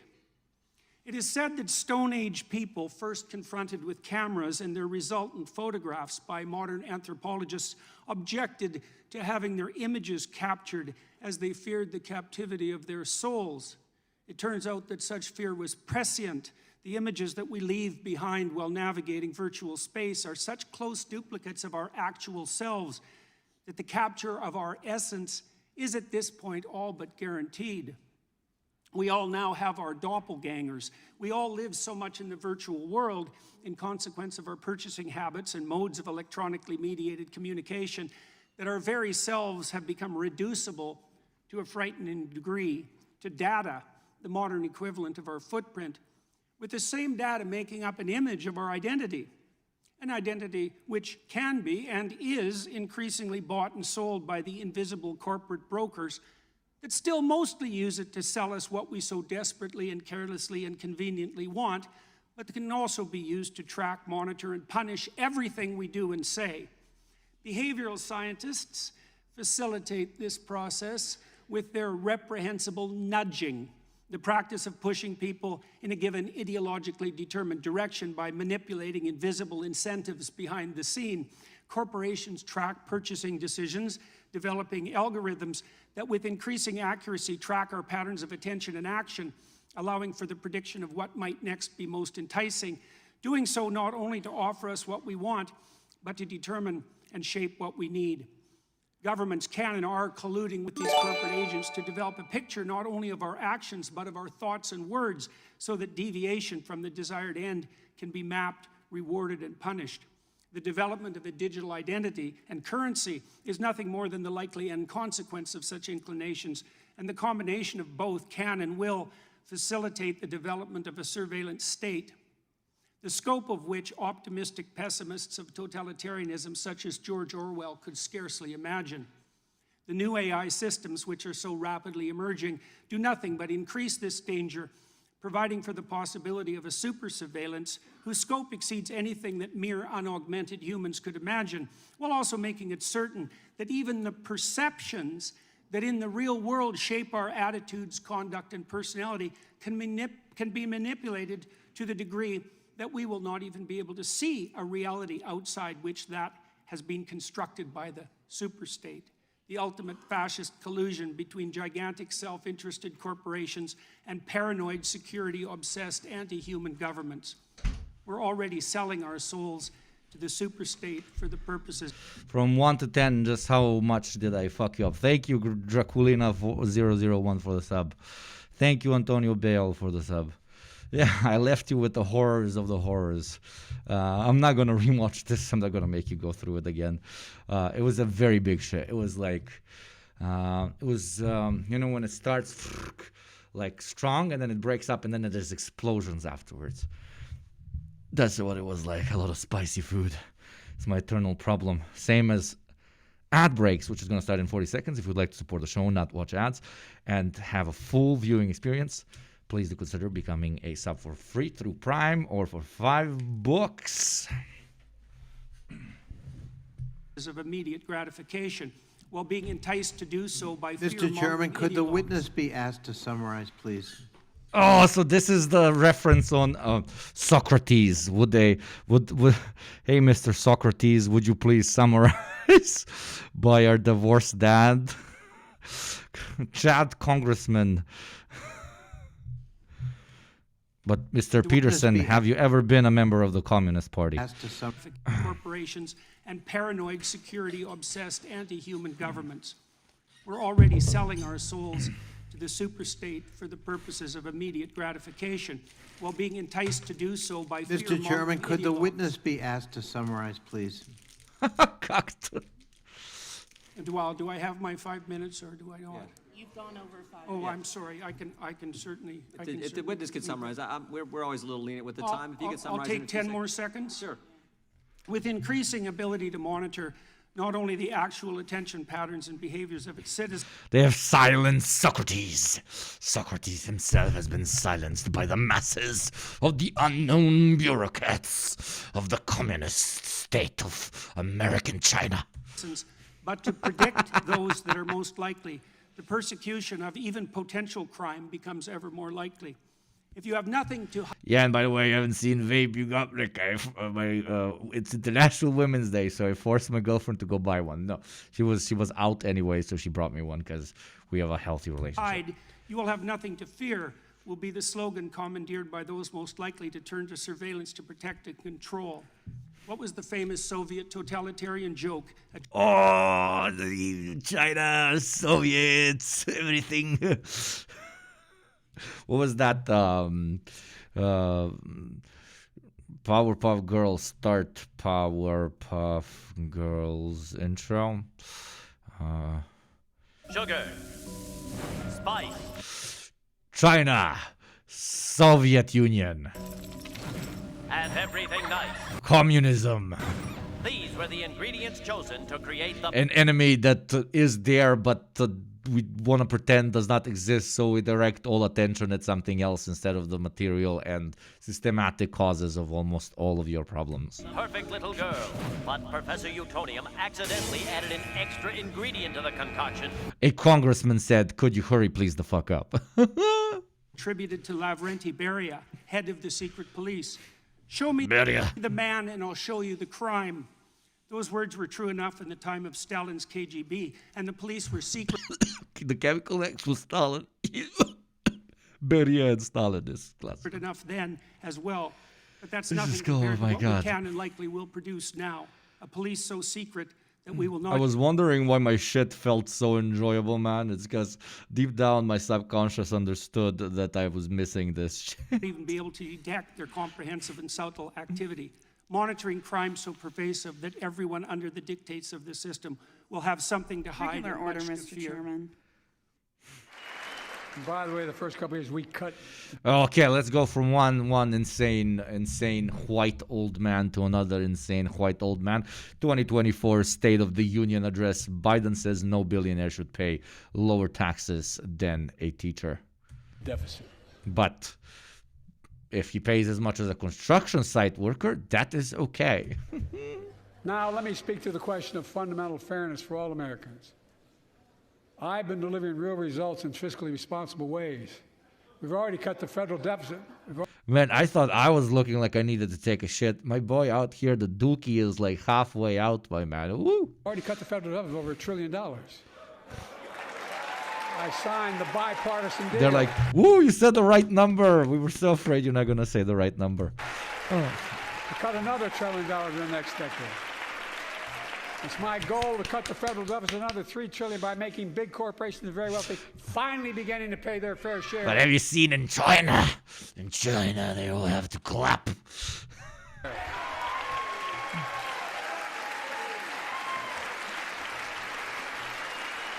Look, There you go, Chinese agent clapping. I'm a capitalist. If you want a maker can make a million or millions. I'm a capitalist. Chat, every single time you try to introduce a socialism to your incredibly broke friends, their first reaction is immediately, Look, I'm a capitalist. but dude, you broke. A maker can make a million or millions of bucks, that's great. Just pay your fair share in taxes. A fair tax code is how we invest things that make this country great. Healthcare, education, defense, and so much more. But here's the deal. The last administration enacted a $2 trillion tax cut. Overwhelmingly benefit the top 1%, the very wealthy and the biggest corporations. And now we need more money because we need to buy more bombs to drop on Palestinians and to give our Ukrainian friends. And exploded the federal deficit.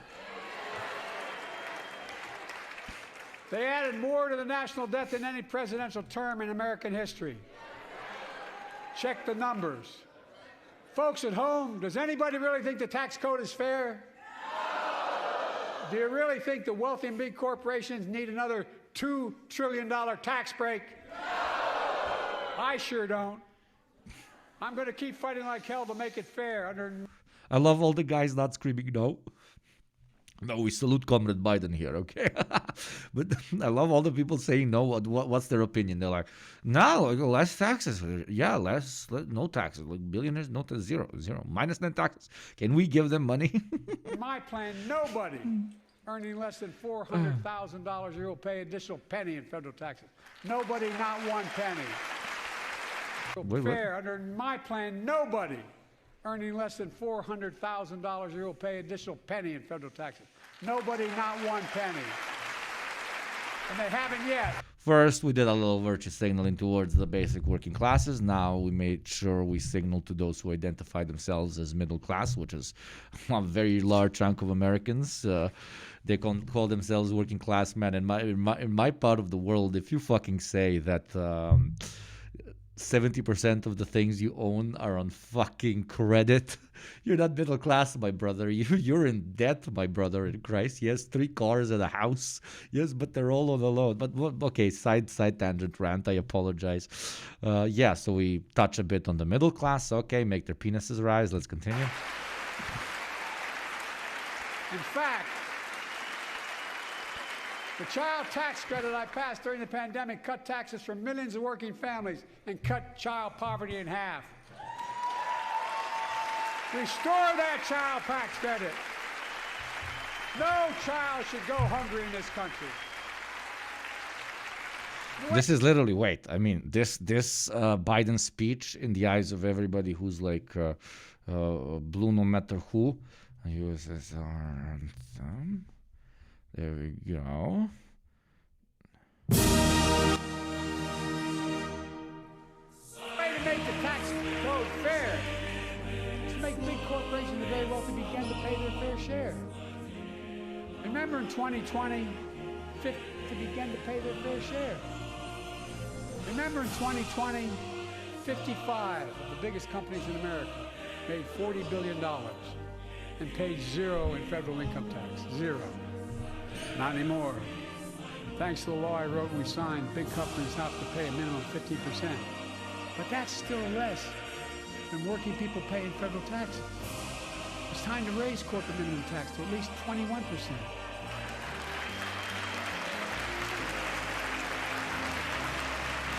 So every big corporation finally begins to pay their fair share.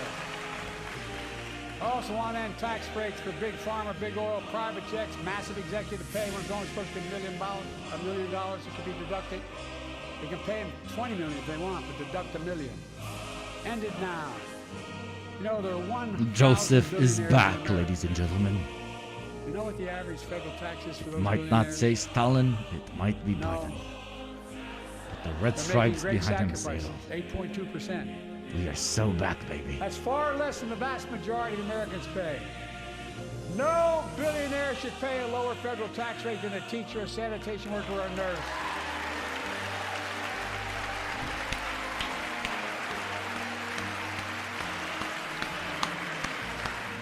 I know it may not look like it, but I've been around a while. When you get to be my age, certain things become clearer than ever. If anybody in this room thinks Putin will stop at Ukraine, I assure you. Fuck yes. Thank you, Astro Thunder, for the sub. What a bit. What a bit. Thank you, Unallocated Meme, for the fuck yeah, brother. USA, USA. Soviet United States of America is right behind Wonderful, the corner. a new child Just soldier, vote for our subscriber. legendary Joseph Stalin Biden, and we shall return to those days of old where the super wealthy, what did he say, had a 21% tax rate, and nobody under $400,000 a year had to pay additional tax income. We salute you, Druk Tavarish Biden. Druk Tavarish Biden. Druk Tavarish Biden. Let's see what else our boy said. He will not. Former Josip Republican Bidenovic. president tells Putin, quote, do whatever the hell you want. A former president actually said that, bowing down to a Russian leader. I think it's outrageous, It's dangerous and it's unacceptable. And with all Thank you, Lady Kanoran, for 5 community subs. Thank you very kindly, my friend. Thank you, thank you, thank you, thank you. Welcome to the community if you're new. Thank you, Lady Kanoran. due respect, justices, women are not without electoral power, electoral or political power. You're about to realize just how much you're right about that. The Alabama Supreme Court shut down IVF treatments across the state, unleashed by a Supreme Court decision overturning Roe v. Wade. Unless Congress acts, it could happen again. So tonight, let's stand up for families like hers. To my friends across the aisle, don't keep this waiting any longer. Guarantee the right to AVF. We can fight about fixing the border, or we can fix it. Oh shit, we can, okay, now we're addressing the other elephant in the room. By elephant, I mean the literal elephant voters. Oh mama mama, oh mama mama, oh mama mama. What song should I, okay, this is a Nazi anthem instrumental. Thank you, Echo Waves, the fucking biggest gifter at this point in this chat. 70th gifted sub. I fucking love you, Echo Waves. Thank you very kindly. Thank you, thank you, thank you. And all of you who just got it, welcome to the Adless. True. You got the experience. Wait, let me find.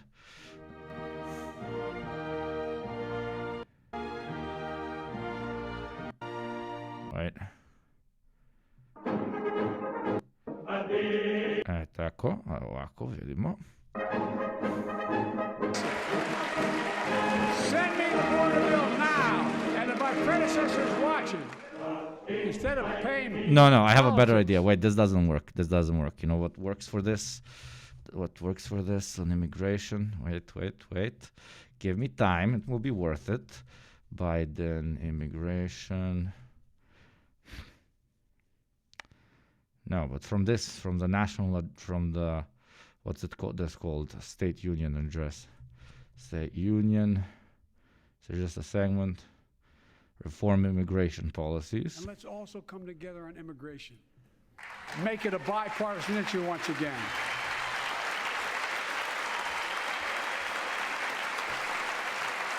We now have a record number of personnel working to secure the border, arresting 8,000 human smugglers, seizing over 23,000 pounds of fentanyl in just the last several months. We've launched a new border plan last month. Unlawful migration from Cuba, Haiti, Nicaragua, and Venezuela has come down 97% as a consequence of that. But American border problems won't be fixed until Congress acts. If we don't pass my comprehensive immigration reform, they please pass my plan to provide the equipment and all secure the border.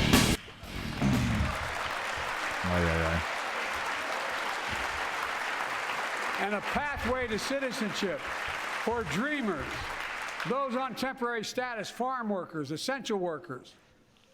Here in the people's house. Yeah, because your fucking country will fall apart without those types of fucking immigrants, my boy. But okay, no more jokes. Let's see what our boy has to say.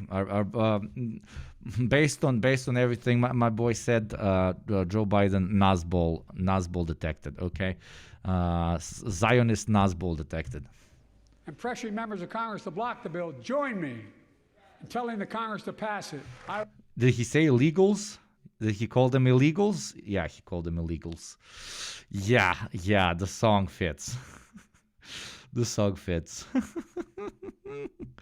The song fits hard. I would respectfully suggest my Republican friends owe it to the American people, get this bill done. We need to act now. Families whose loved ones are still being held by Hamas. I pledge to all the families that we will not rest until we bring every one of your loved ones home. I'm directing the U.S. military to lead an emergency mission to establish a temporary pier in the Mediterranean on the coast of Gaza that can receive large shipments carrying food, water, medicine, and temporary shelter. Go fuck yourself, you piece of shit. Wow, we're gonna drop some more fucking expired military surplus instead of calling for a goddamn fucking ceasefire. Shove that virtue signaling shit up your ass, fucking fucking motherfucker, cracking me up. That was close. I came to office determined to get us through one of the toughest periods in the nation's history. We have It doesn't make news in 1,000 cities and towns. The American Said people cracking were me writing up. the greatest comeback story never told. Past administrations, including my predecessor, including some Democrats as well in the past, failed to buy American. Not anymore. Folks at home, does anybody really think the tax code is fair? Do you really think the wealthy and big corporations need another $2 trillion tax break? And thanks to people like Echo Waves and Lady Canoran and Kumina, a lot of you will get a break from the incoming Twitch tax, which is defined as an ad in exactly 2 minutes. But if you would like to enjoy this as an uninterrupted, true proletarian experience, do consider subbing for $5 or for free through Prime. Support the show and enjoy a much superior vibe check. Sure don't. While we're at it, I want to give public school teachers a raise. But my predecessor, and many in this chamber, want to take this prescription drug away by repealing Affordable Care Act. I'm not going to let that happen. We stopped you 50 times before, and we'll stop you again. It's because of you America's coming back. It's because of you our future is brighter. It's because of you that tonight we can proudly say the state of our union is strong and getting stronger. I've always known what endures. I've known our North Star. The very idea of America is that we're all created equal and deserves to be treated equally throughout our lives. We've never fully lived up to that idea, but we've never walked away from it either. And I won't walk away from it now. I'm optimistic. What was that? Red Sun? Was it Red Sun? The Nazi symbol, Nazi symbols, swastikas, spinning. What was it called? The Black Sun. Thank you. I'm slow today, gentlemen and ladies. I am very slow. So, Black Sun Biden. Have you ever seen one of these? Oh no, they deleted them, dude. They deleted them. Remember this classic? This was a classic. And by the way, you know, I got hairy legs that turn turn blonde in the sun. And the kids used to come up and reach in the pool and rub my leg down so it was straight, and then watch the hair come back up again. They look at it. So I learned about roaches. I learned about kids jumping on my lap. And I've loved kids jumping on my lap. Legendary. What is this one? Let me see. Thank you, Entropy in Reverse, for the gifted community sub. Man, there's a lot of giving on International Women's Day.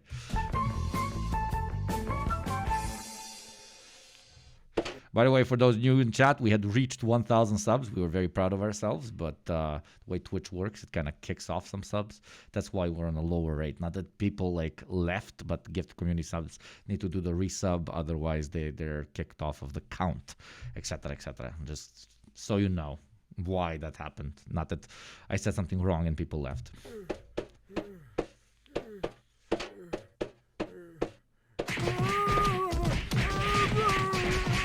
Haha, what the fuck? Okay. Previous one was funny. This is cringe. What are freedom tunes? This sounds shitty. I'll lead an effective strategy.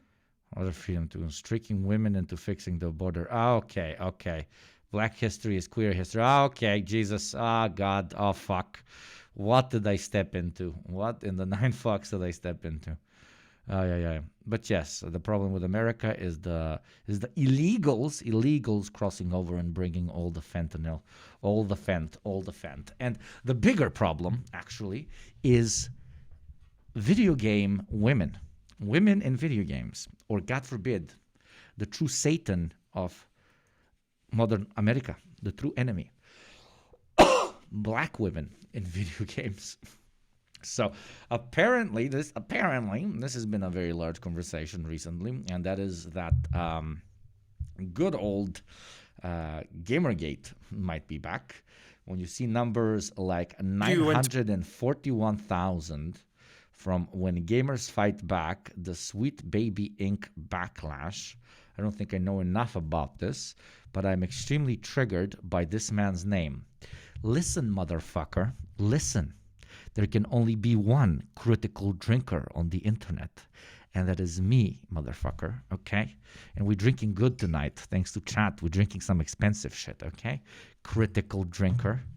Let us see just how critical this drinker is, right before we actually figure out what the fuck he's talking about. What the fuck is Sweet Baby Inc.?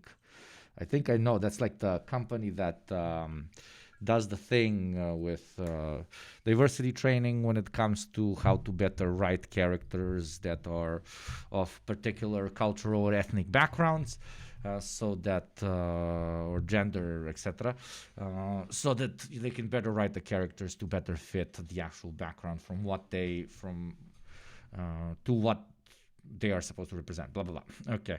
I think I had like an article here ready somewhere. Let me not dox myself. Una momento. Oh, yes, this one. Open link. Not there, you motherfucker. Here. There we go. Yeah, just randomly opens a bunch of swastikas on screen. Oh, never mind. Don't look at that. Don't look at that.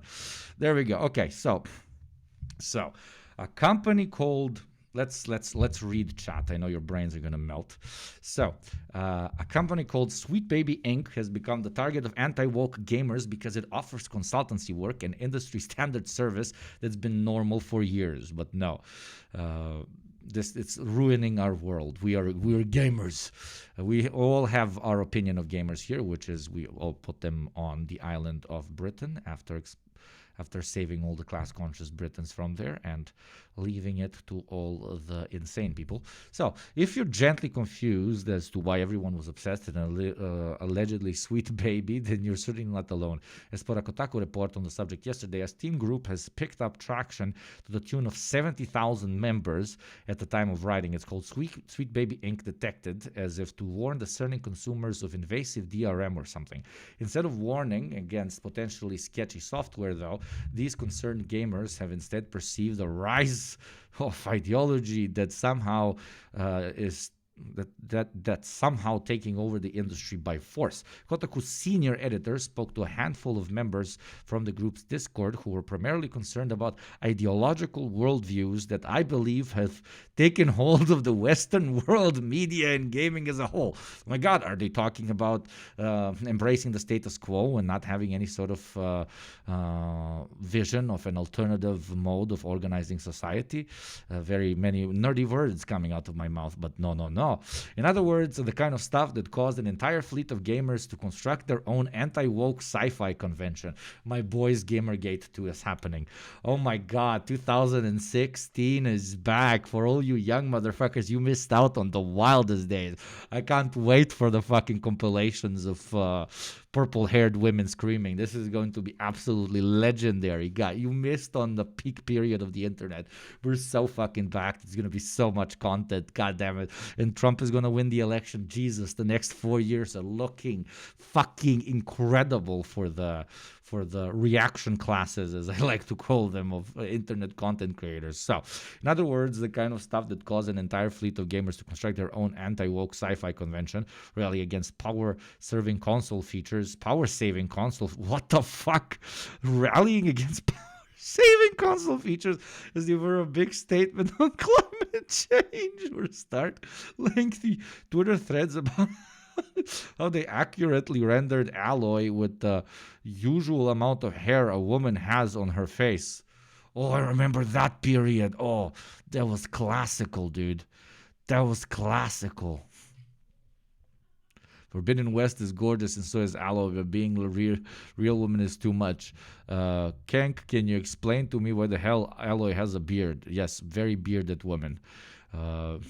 Men that have never touched a woman in their life or were like close enough to actually see that they also have hair on their face, absolutely legendary.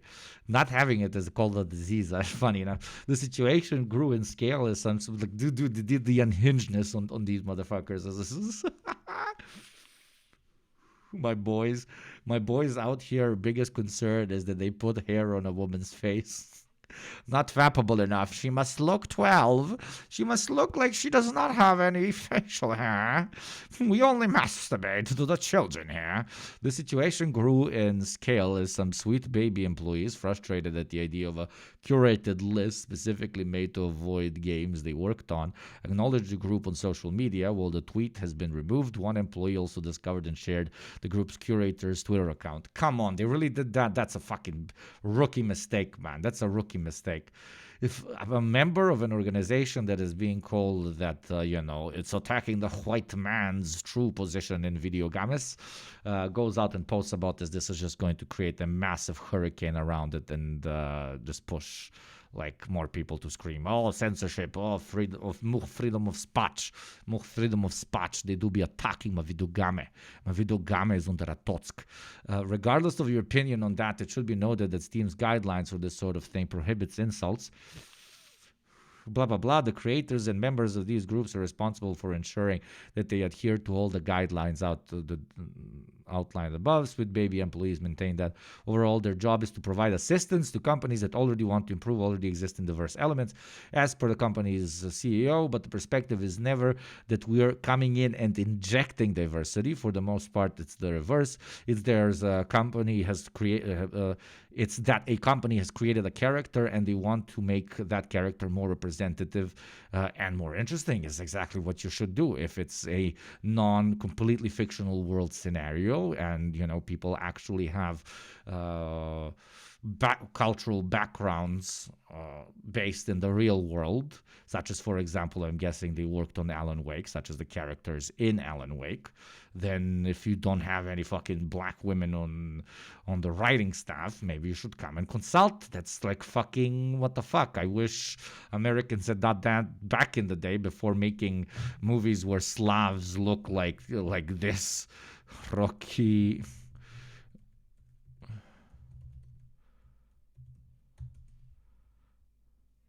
Remember when they thought that Slavs are this? Okay.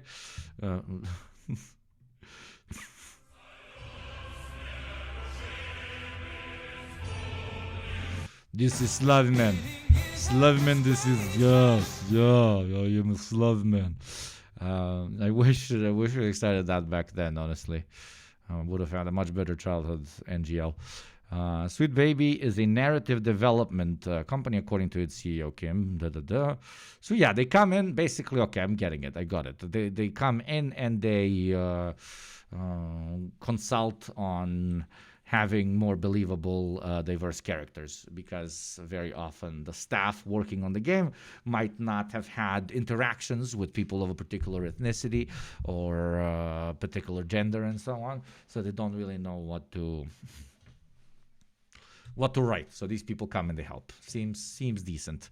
Yeah, not Alan Wake, Alan Woke, more like it. Okay, they work with almost every major game developer, so this is apparently something new. Even though they worked on Alan Woke and God of War, these people will probably blame this.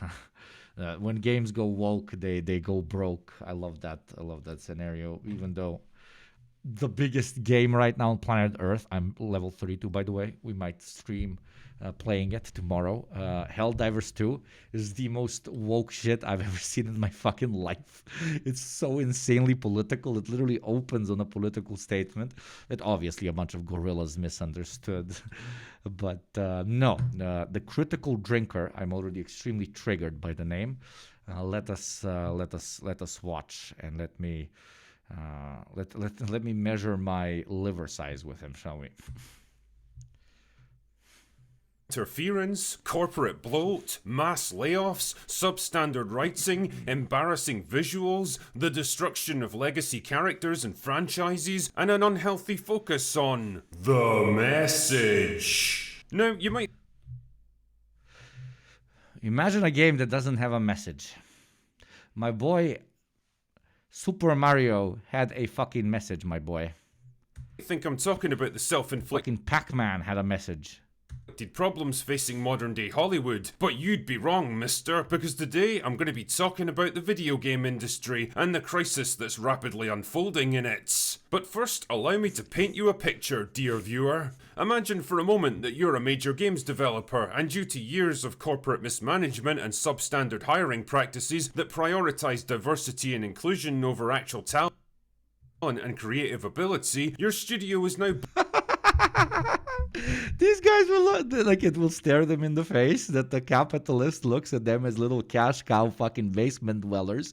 So they create cheaper and cheaper and shittier games because they know that their addiction will lead them into fucking consuming that particular thing. They will keep dropping fucking microtransactions at them. They will keep dropping fucking half-done games. They will keep just fucking throwing everything that's so underdone so that their profit margin can be as big. And these cocked little fucking dumbasses will look at anything on planet Earth instead of that when it comes to their analysis of why they're being so fucked over and why their games are being made so much worse. And this guy's example is that game development companies are having shittier and shittier game devs because they are doing diversity hiring. So the blacks and the women's have went into have went into game design, and that's why the games are bad. This writes itself. Bloated with excessive numbers of talentless idiots who all say the right things on social media but contribute nothing of value to your business. Now, you could do something crazy like start laying people off and tightening up your operations so that it's more financially efficient. Maybe even... So being financially efficient is how good games are made. This is this is a fucking imbecile. This is a monkey. This is a gorilla. This is not a human. That is the IQ level of this fucking degenerate. Bring in some talented people who know what they're doing. The more financially efficient a particular product is, the more fucking lines are cut so that they can give you as bare bones of a product as they potentially can and make the most money out of it. Not only the quality of the product is cut, but the quality of life of the employees generating is cut because they want to make them work for as much as possible for as less time as possible. And that has been something that has been plaguing the game industry for the last 5 to 10 years at a greater and greater intensity because billionaires are realizing more and more just how much money can be made in gaming. And while it was a project of people with passion for so many decades before, it is now being further and further commodified to an extent that it's becoming an industry that is pretty much indistinguishable from that of Hollywood, or to a greater extent to, I don't know, a fucking factory that makes plates and glasses and tables. Okay, arguably, people making tables are less fucking commodified than the gaming industry because there's so much fucking money to be made. And instead of concentrating on exactly this, the financialization of games and the making of games exactly purely for profit, which sucks out absolutely any fucking drop of soul that they might have, which leads to games sucking this much. No, you look at the absolute opposite thing and say that they should be run as more tightly financial operations, but they are not because they are doing too much diversity hiring. To use Helldivers 2 again as an example of an extremely political game, but also a game that has been such a fucking massive passion project. Their previous fucking game only had 7,000 active concurrent players at peak, and now it's having over a fucking million. But they made it completely as a passion project, as not as some big fucking megalomania shit. That's why their servers have been fucking dropping like crazy because they didn't think that so many people would be playing the fucking game. Okay, a passion project has led to this. Not being extremely financialized has led to this. Dude, when this game started back when it was released, it would just start immediately with the clip. Now, because it's so popular, in the latest patch, Sony, I'm pretty sure Sony called them up and said, no, it has to start with a big Sony screen that pops up. But the corporate dogs over at Sony didn't really think that this would be a big pop-off. They're like, okay, send that out for the nerds that play indie games. You don't even have to put put our logo in it, in the beginning. But now when it's a fucking massive thing, now they're putting the logo. Again, a game that is insanely left-wing, that is an absolute definition of a passion project of a very small team that didn't think they're going to make a lot of money out of this. They thought, maybe 20, 30,000 people are going to play it. Okay, we're going to make our budget and our salaries, and, our owners might make $1 million or something. Has turned into this fucking, in a positive way, megalomania of a project in a beautiful, beautiful way. Hopefully it doesn't get screwed over as it gets probably taken over by some corporate schmucks. But again, to see the problem so directly in the eye and to completely turn around and walk in a different direction is insanity. No, this is like people like this are genuinely like explain the easiest. When you're sitting down and you're trying to explain something to someone and you're telling them something and they're just constantly like being contrarian. Very often, for a very long time in my life, I thought that maybe I'm not explaining things well enough. No, that's not the problem. They're idiots. They don't understand what you're saying. They don't understand the words that you're using. They don't understand the concepts that you're presenting. No matter how much you fucking simplify them for them. They're just fucking idiots. They don't understand it. Like this guy is so far away from what we refer to here in our beautiful chat as class consciousness. You can't introduce these concepts to him. It bounces off of his head. It's like the skull is so thick that it has squeezed the parts of his brain that require empathy and actual self-preserving rationality out of the picture. And the only thing they are left with is emotion-based virtue signaling and shit. Fucking pathetic. Thank you, Anonymous Gift, for the sub. Later we're going to listen to some proper, thank you very much, Xi Jinping music. Thank you very kindly.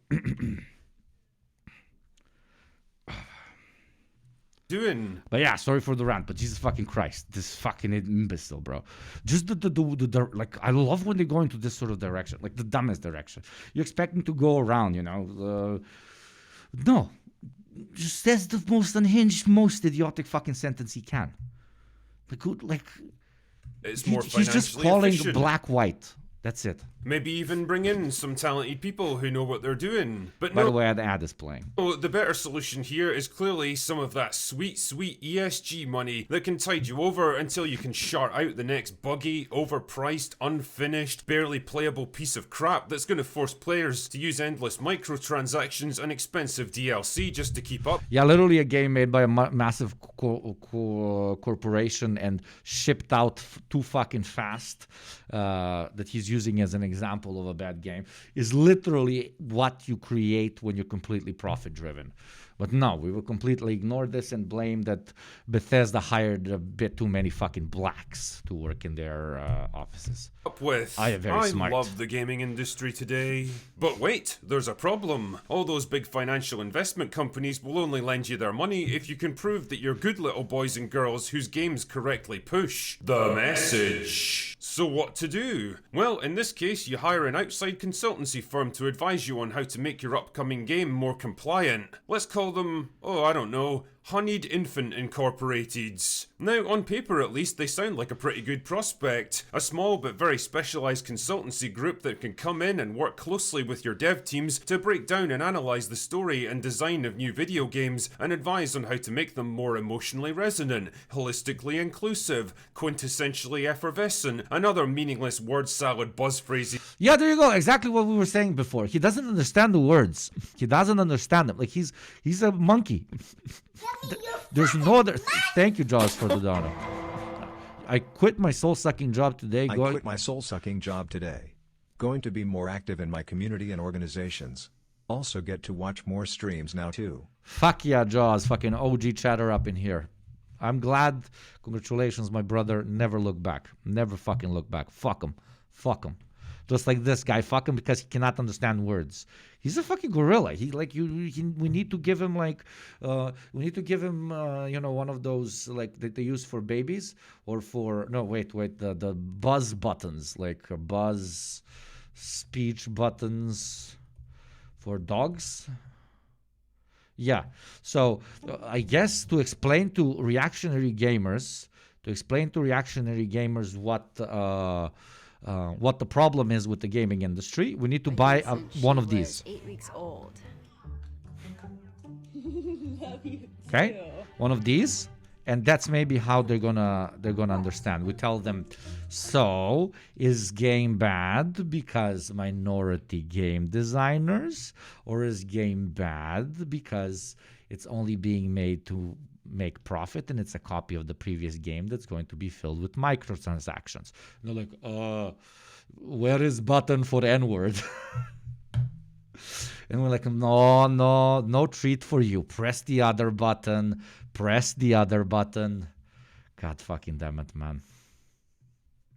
That nobody understands, but man, they sure sound impressive. And even if you don't really understand what they do or why they're so expensive, you can at least say that you've worked with them and proven your loyalty to the message. So now all that wonderful ESG money can start flowing into your bank accounts. What you don't realize at the time, though, is that Honeyed Infant, by the way, somebody help me out with what ESG money is, chat. Help me out here. Is a company staffed almost exclusively by hardcore political activists who either couldn't make it as actual game developers or never particularly cared about video games in the first place, have nothing even resembling creative imagination, and instead saw an opportunity to grift their way into an industry that never needed them in the first place. Kind of like 100 years ago when people like Anita Sarkeesian were vaguely relevant for about 15 minutes and used their infamy to blackmail their way into major game studios. Nice dev team you've got there. Be a shame if someone was to spread rumours on social media that you don't care about representation and diversity. I guess you'd better hire someone like me to make sure that doesn't happen, eh? I mean, damn man, Neil Druckmann was so eager to impress her that he basically forced out the actual talented woman who'd been running the Uncharted series so that he could take over for himself. Like, ever wondered why a seasoned adventurer like Nathan Drake was suddenly getting his ass handed to him by this random muscle-bound arsehole who showed up out of nowhere and was inexplicably stronger and better than him? She was the daughter of one of the world's best mercenaries to have ever lived. She had been trained from age 0 and was fighting a guy who, yes, had great skills, but went into adventuring after the age of 16. She is literally created and designed to be a murder machine, and you fight her and she obviously beats the shit out of you. That is absolutely normal fucking game design. And people do not have a political bias and then they go into a particular field. It just so happens that most people that are good in their field, that actually earn their position in that field, are what? Very often left-wing, because that's the perspectives you receive when you're either educated, statistically higher chance, or when you're not grown out of privilege. So you're either a very privileged fuck or you're a fucking rock. Thank you very much.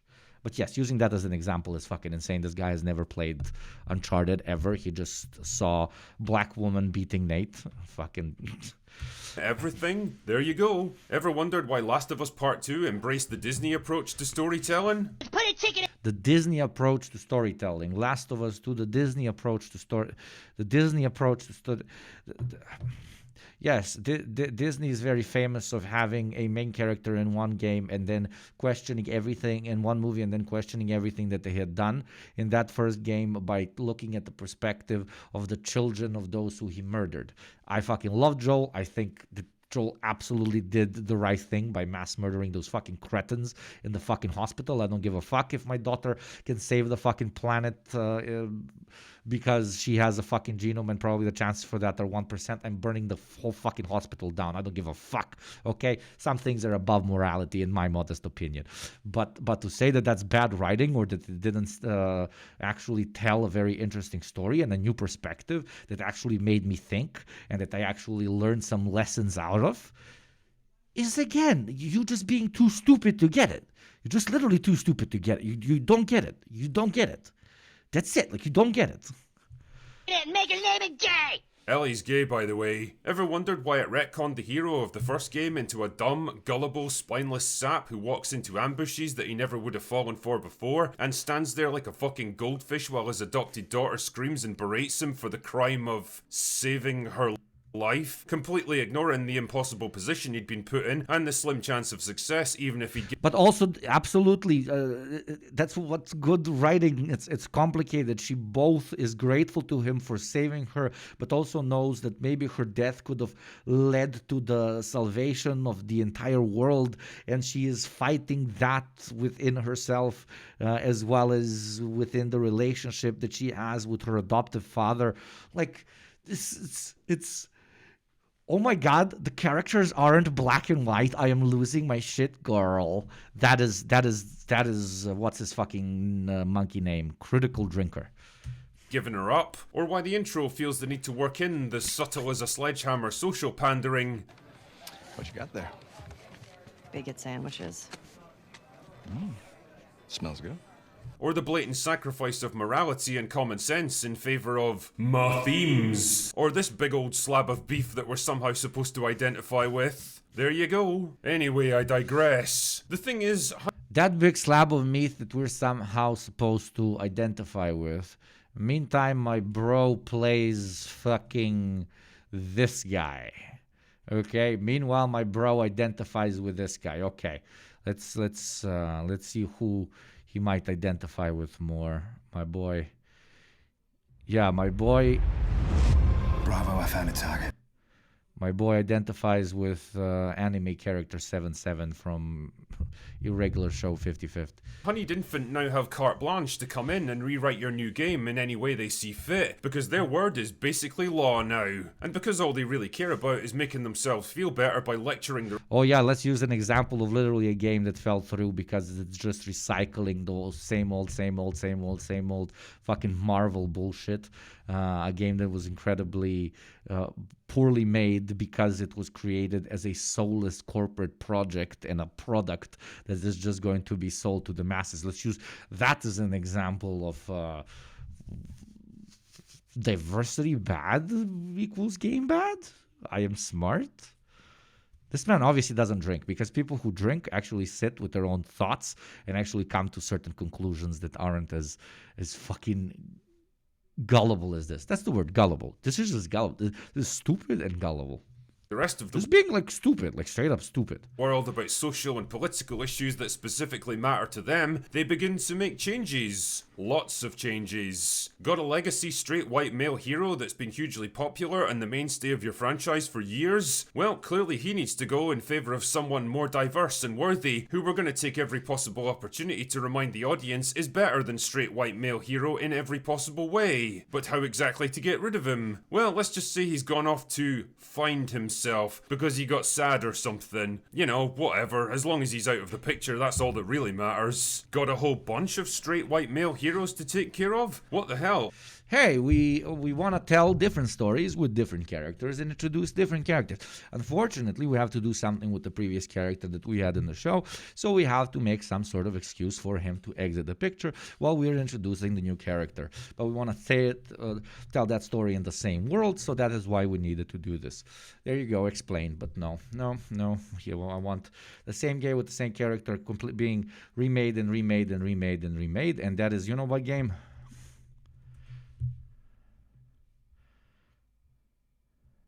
This game has had the same characters for 15 years now, and it's just been remade and reskinned and remade. It is the definition of a corporate project, a soulless corporate project. It is the definition of everything that this guy apparently likes. So I guess the best game ever made is Call of Duty. Let's just kill them all in the most ignominious and disrespectful way possible and turn their deaths into a big old joke. Because truly, nothing's funnier than seeing iconic characters get murdered and then literally pissed on. But oh wait, one of the heroes is a woman. Well, that's a completely different story, don't you know? Honeyed Infant will make sure that her death is a solemn, poignant and heroic sacrifice. Because as we all know, death's only funny when it happens to men. And of course, they'll be sure to pepper in random changes to the sexuality of established characters that have got no bearing on the story or their development as people, but that doesn't particularly matter because they say so. Got a bunch of attractive female characters in your game that appeal to your mostly male fan base? Not on their watch. If the women in your game don't look like they've taken a couple of dozen bee stings to the face and gone into anaphylactic shock, then you clearly need to re-examine your internal biases. We want the women in our games to be fappable too. The game industry is going down the hatch because the women do not make me erect. Happy Women's Day, man. You guys are so fucked. Women are so fucked. Like, why do you tolerate this shit? Just like literally, like, What the fuck is that? yeah, what zero pussy does to a motherfucker. Okay, no wonder he's drinking. I drink out of happiness. This guy probably can't even drink fucking 2 shots of vodka without passing the fuck out. People that call themselves the critical drinker cannot drink. I'm sorry. Because as we all know, the reason that people like Sydney Sweeney are so popular right now is that we're all fascinated by her geopolitical takes on the current military situation in Ukraine. Man. Okay, so you need attractive female characters because that's the only way the male audience will take them seriously. That's just bigotry. Thank you. Thank you for coming to my TED Talk. Thank you for showing me some boobs. Oh, I'm happy. Woo! Liskis, thank you for gifting one month sub to Isquelth. Thank you very kindly. It must be so satisfying as a developer to have spent months or even years carefully crafting every detail of the story and characters in your game, and then have experts like Honeyed Infant come in and No, you know, like, these guys are so pissed off about female game characters not being attractive because that was the closest they ever came to women. So you taking away extremely, stereotypically attractive women from their game is to them like literally taking away their girlfriend. They feel like you're taking away their girlfriend because to them you are taking away their girlfriend, their pixelated girlfriend. That was the only thing, their waifu or whatever was the terminology. completely rework it right under your nose. Now I understand why there's like porn and like animated categories and like porn sites where like they engage in cuckoldry with animated characters and female characters from games, because they literally like identify them so closely to themselves as their direct partner, because their existence is so sad and they have absolutely nobody else, that they that they get off on the idea that they're having sex with someone else. This is absolutely legendary.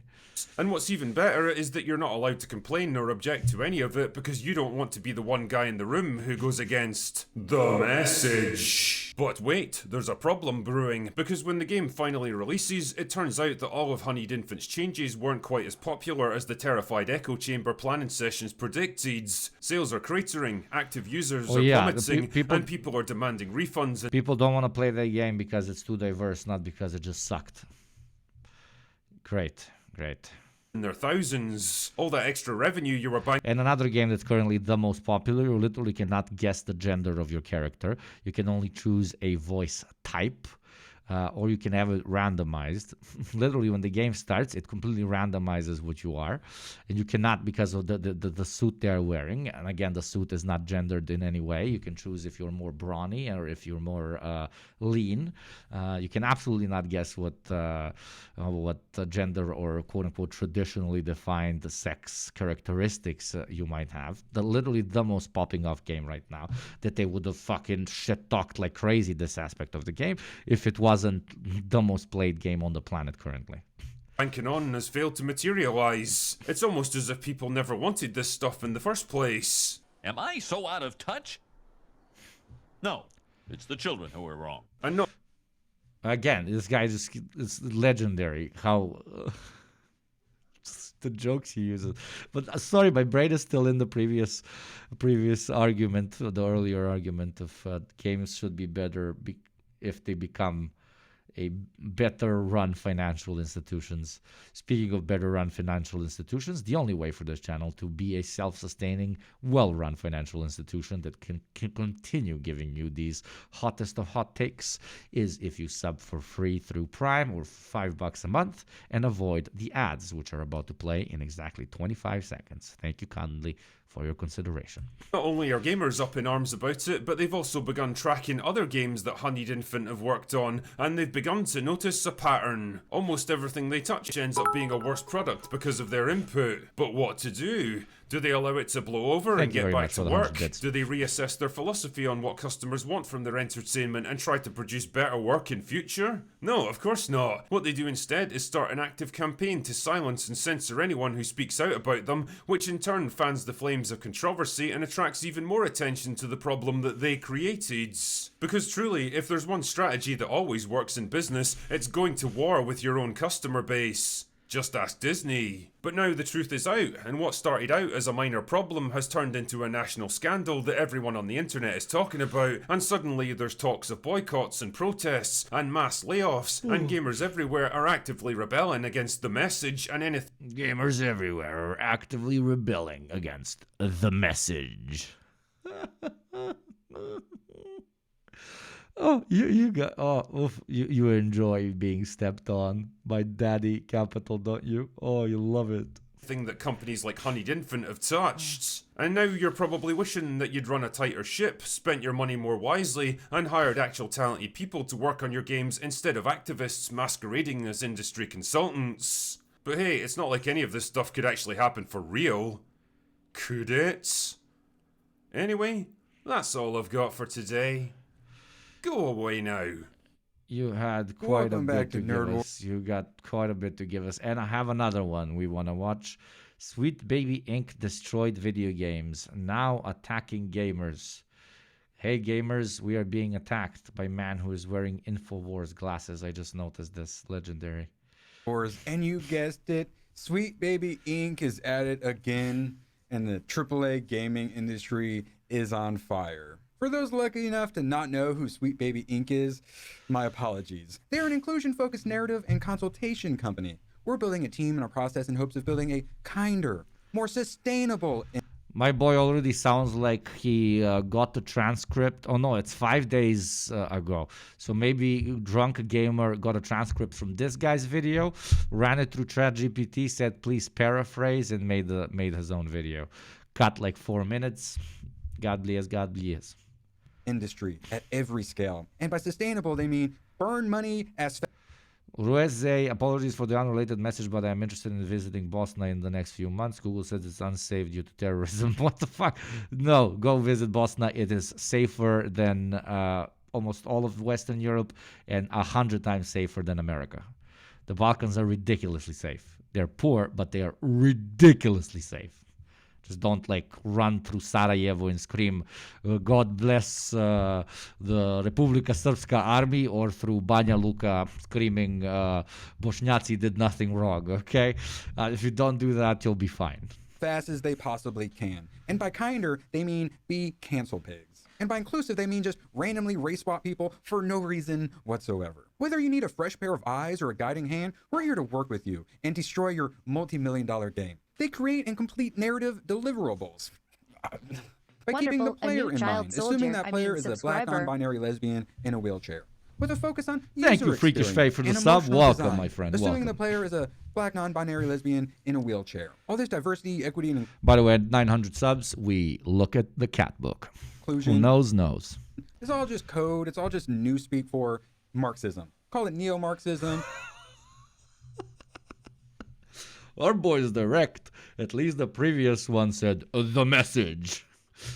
It's just Marxism, call it neo-Marxism, that they want to put in the games through the diversity quotas. The Marxism will come and take your children away and turn them into the transsexuals. Call it techno-fascist, neo-feudalism, whatever fancy name. Techno-fascist, neuro-feudalism, neo-Marxism, any fancy name you want to use. We go back to I guess this is the one thing I want you to learn from today's stream, and I like how we're building this as a tradition. In every stream I have one thing that I want to teach you, because obviously these are not the longest but relatively long, so we might jump in many different directions. And with this one is, again, when you're talking to someone and you're trying to explain things very politely, but they just don't seem that they're getting it, and they're contrarian just for the sake of contrarian, and they're like not addressing any of the points you're making, very likely, they're just fucking idiot. They don't get, they do not have the capacity to comprehend what you're telling them. So That's a lost case. Just continue with your life. And this guy's saying Marxism, neo-Marxism, techno-feudalism, words have no meaning. I am gamer man, diversity bad. This is just like that type of person. Like it's droids. They're literal droids. Their programming is just off. They're glitching, and they can't get any update that you're trying to give to them because it's incompatible with their software. Some people just cannot get class consciousness. They just cannot. You want to use for it. It all comes I down mean, to this. not class consciousness. Techno-feudalist fascism. Guys, here we're proud techno-feudal fascists. Same thing. Marxism. Destroying your life, enslaving you, and forcing you into poverty so you can't fight back. But they can't Yes, that is what Marxism does. sell that to you, so they put all of these colors that are like made for kids to make it seem a little less incredibly evil. Honestly, Sweet Baby Inc.'s website looks like they're trying to lure kids into a van. So what games have they already ruined? Alan Wake 2, they just randomly turned a character into a black woman. Az from Heel vs. Babyface did not enjoy that, made a video about it and exposed these people. So they responded by closing down their Twitter. Ever wonder why random black girl was in God of War Ragnarok? Now we know. Did you wonder why Spider-Man 2 was all about Miles Morales and playing as a deaf black girl spray painting? Sweet Baby Inc. Full of the exaggerated swagger of a black teen. It gives me goosebumps every time he does it. Do you wonder why Suicide Squad was hot garbage and why there are LGBTQ LMNOP flags all over the place? Sweet Baby Inc. Why have they used the meme flag? So why are they in the news currently? Chris Kindred of Sweet Baby Inc. attempts to... But let's not talk about the most popular game on the planet right now, which is the most hardcore neo-Marxist, techno-feudalist, fascist propaganda that I've seen so directly and so blatantly in decades. Let's not address that one. Let's address games that did, one particular game that did badly and another one that just had side characters that happened to be black. to cancel a Steam curator for revealing their video... Why the black people in my video games? Why there are? My friends, why are there black peoples in my video games? What is next? What is next? They will be putting the Jew in the game? Are you telling me they are putting the Jew in the game? That is the next step. First it is the blacks, then it is the Jews. And what is next? Trans people in games? This is the collapse of the Western society. Video game projects. Basically just like with Lib. And it is done to you by the techno-feudalist, neo-Marxist fascists that want to give you the poverty. Of TikTok. You just show who these people are, and they'll accuse you of hate speech just for showing what they are up to. Here's an... But the comments are bad? Good. No one wanted this woke crap. Sweet Baby Inc. detected is past 95k follows. This is how Beijing became communist.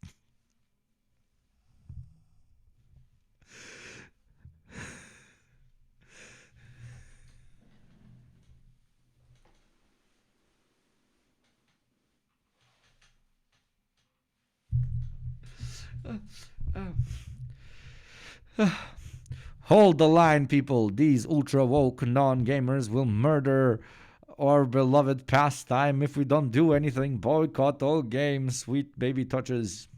Excellent depiction of a typical team meeting at accuse you of hate speech just for showing what they are up to. Here's an excellent depiction of a typical team meeting at Sweet Baby Inc. Woke is Marxism. Call it whatever fancy name you want. It's Marxism. It's the Cultural Revolution. As I pointed out in my previous video... It's the words, guys. Call it whatever you want. It's the other word that I'm now going to use that I don't know what it means. If I want to know what not to buy, I just go to Sweet Baby Inc.'s website and see what they've worked on. So a Steam curator thought, hey, that was a good idea. Oh, wait. Is this like a sub? Is this channel like, let's go down a rabbit hole? Is this directly connected to... the front lines of the nerd culture war? This is Nerd Wars. Is this connected with InfoWars? That would be wild. I would love that so much. The Nerd War on Woke documentary. The community shorts. No, they don't have any about channel details. No, just the way it's named doesn't imply that it's an actual organization behind this. Oh, well, this being connected in some way to our favorite thumb man would be legendary. I want to make a list on Steam of the video games they've worked on so people know not to buy them. When this screenshot was taken, they had 13,000 followers. Let's see what they're at currently. 68,000 following. Unfortunately, this curator page on Steam has attracted the attention of Sweet Baby Inc.'s narrative designer, Chris Yeah, they fucked up there. Not to blame the victim, but this is like 101 what you don't do with right-wing trolls. Like, just ignore them and let them fall into degenerate obscurity, okay? But hence, not blaming them, but, just you listening, don't do this. Noam Chomsky, who sees this look and says this will be my source of information. Hey, don't shit on him. I'm a guy with a mask in front of a microphone, okay? It might be worse. But yeah, that hat got fucking damaged. The way he wears it and the glasses and the haircut that is long past due for a fucking cut. But it will not get a cut because he's losing hair, so he's outgrowing everything so that he can comb it over. But yeah. Who I assume is a white guy whose Twitter avatar appears to be a black girl. Upon discovering the curator page, he made the following tweets. The Steam curator harassment group? No, this is not harassment at all. What Chris Kindred is doing, we're about to see is harassment though, is led by this person, and then tags them so they can be harassed. Here's them trying to be slick so they don't get reported.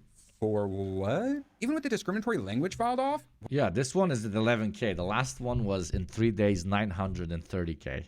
What? The group itself still fails the code of conduct. So from what I can tell, basically, they were worried about getting banned for just pointing out that these losers had made these games so we can avoid them and not waste our $70 on these games. So I wanted to check these out more, so I went to Chris Kindred's... Yeah, and these games also made Alan Wake, that for some reason he's not commenting on at all. I mean, they have consulted on Alan Wake, and they've consulted on God of fucking War, okay, that he's not commenting on. I mean, he only commented that they put a black girl in there. Because gods, literal gods, are apparently supposed to all be melanin deficient. Twitter. Oh, these posts are protected. Oh. So yeah, Chris Kindred is apparently a black woman, despite definitely probably being a white man, who definitely thinks silence is violence. And this silence, by protecting these, is violence, Chris, if that's your real name. So these accusations of harassment we can't even check now. Weird. Anyway, report the bleep out of this group. That seems like some harassment there, Chris. And report the creator, since he loves his account so much. That seems like some harassment there, Chris. Oh, this is bleep normal. At Steam, y'all gonna do anything about this? Or whoever subscribes to this list is about to be sick when they gotta add more of their favorite games on there.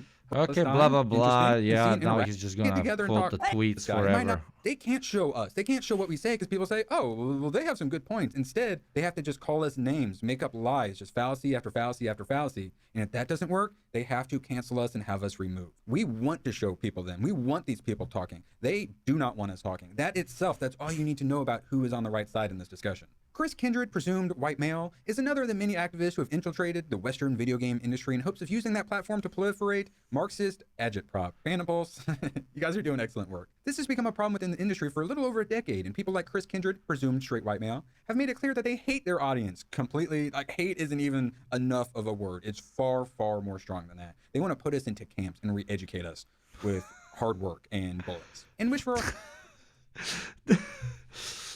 Black people in video games, labor camps and bullets. The connection is right there, chat. Can't you see it? The connection is right there. Modern audience to replace them. Never going to happen. It's a 0.1% of the population, which, contrary to their claims, does not buy their products no matter how much they pander to them. And AAA studios have effed around, and they are finding out. Let's see how this is working out for them. Warner Brothers Discovery admits Suicide Squad Killed the Justice League, brought to us by Sweet Baby Inc., has fallen short of our expectations. Foresees tough year for what games about Alan Wake and God of War? Titles, massive or failure. Helldivers? It used to be one thing when these games were $50 or $60, but now that they're $70 freaking dollars, people are not willing to just shovel that out for anything anymore. At $70, you got to do it. Yeah, this guy's not going to say anything interesting. Not like he said anything interesting, but at least nothing fucking worth reacting to. So let's jump into the most dangerous thing in the Western Hemisphere, American liberals, which was posted by our good old second thought, the big G. The G, my owner, my man who has put me in his basement. Let us fucking go and actually hear a smart person talk about a topic. And not only a topic, but liberals, our favorite topic. Speaking of moving into this conversation point, as we are reaching the 3-hour mark, my beautiful listeners over on YouTube, I please do suggest in the next minute, you move over to Twitch, because the stream will be ending over on YouTube and continuing exclusively on my favorite children's platform. For those of you who could not migrate, I'm very grateful that you listened, and see you next time. But yes, in the next 30 seconds, please do come over on Twitch, as the stream on YouTube will be ending. Thank you kindly. Are brought to you by the generous support of my patrons on Patreon. If you'd like to help support this channel, join our growing Discord server, and get early access to every video, consider becoming a patron at patreon.com/secondthought. First, I must confess that over the past few years, I have been gravely disappointed with the white moderate. I have almost reached the regrettable conclusion that the Negro's great stumbling block in his stride toward freedom is not the white citizens' counselor or the Ku Klux Klaner, but the white moderate, who is more devoted to order than to justice, who prefers a negative peace, which is the absence of tension, to a positive peace, which is the presence of justice, who constantly says, I agree with you on the goal you seek, but I cannot agree with your methods of direct action, who Thank you, Entropy in Reverse, for the gifted sub. believes he can set the timetable for another man's freedom. That white person that you see calling himself a liberal is the most dangerous thing in the entire Western Hemisphere. He's the most deceitful. He's like a fox. And a fox is always more dangerous in the forest than the wolf. You can see the wolf coming. You know what he's up to. But the fox will fool you. He comes at you with his mouth shaped in such a way that even though you see his teeth, you think he's smiling. You take him for a friend. Holy shit, my boy is shooting bullets. Fuck, JT never shoots his gun like this. JT never fucking shoots his gun like this. Holy shit.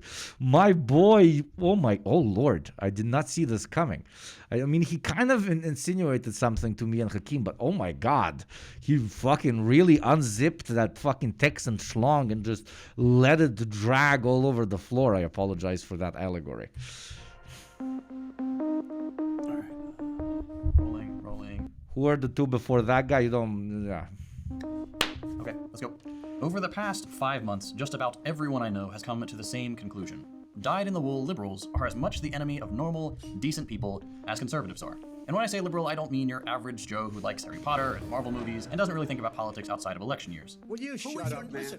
I mean the people who love Harry Potter and Marvel movies and also go out of their way to scold Palestinians for resisting their own extermination. People who demand you condemn Hamas while refusing to acknowledge that history didn't begin on October 7th. People who split their time evenly between rewatching Hamilton and calling anyone who criticizes Joe Biden a Russian troll or a Chinese spy. I think you know this is great communist propaganda, because he's linking doing culturally cringe things like watching Harry Potter and Hamilton to being a loser lib, quasi-fascist. This is smart. Type. But just so we're on the same page before we go any further, let me be extra clear. Liberalism is the default ideology in the imperial core. The average person ends up with a liberal perspective by osmosis. There is a pipeline from simply existing in the empire to becoming a rabid servant of the empire. And if you feel like this is an attack on you personally, please don't feel that way. Everyone should be capable of changing their perspective when presented with new evidence. If you're not, that's a good sign you may have been indoctrinated into a dangerous ideology. But that's what this video is about. I'm going to give you just a little bit of evidence that Western liberals are a tremendous force for evil. And contrary to what they want you to believe, they absolutely do not care about truth, justice, peace, or progress. Let's start with the Civil Rights era. A lot of Americans today erroneously believe that when Dr. King came onto the scene, he magically opened everyone's eyes and ended racism. Sure, things were bad back then, but his words were so moving that everyone put down their pitchforks and agreed that we were all equal. And of course, the white liberals were marching hand in hand. And now such a great fucking figure has been so retconned by every lib and even conservative. And I think he has a 95% approval rating now. And back during the civil rights era, he had around 25% approval rating. Just completely retconned into a classical liberal darling that came front and center and said, we all must get along. My dream is for you to pretend you're not racist while continuing to be racist. That's basically the main dem analysis of the good doctor. And with black Americans to forge a path to a brighter future. While MLK did have a profound way with words, and there were indeed a number of white Americans who marched for equal rights, this simplified view of the civil rights era is exceptionally misleading. Martin Luther King is one of the most co-opted figures in modern history. Everyone tries to claim him for their particular set of beliefs. I made a whole video about how history... By the way, random piece of history, very random piece of history from that era that not a lot of people know. A supporter of civil rights, Archbishop Lacovos was one of the very few prominent non-African American clergymen and the only church leader who walked with Martin Luther King Jr. and others during the second 1965 march in Selma. I am talking about an Orthodox boy, okay? Fucking Greek Orthodox, fucking Balkan representation, my man.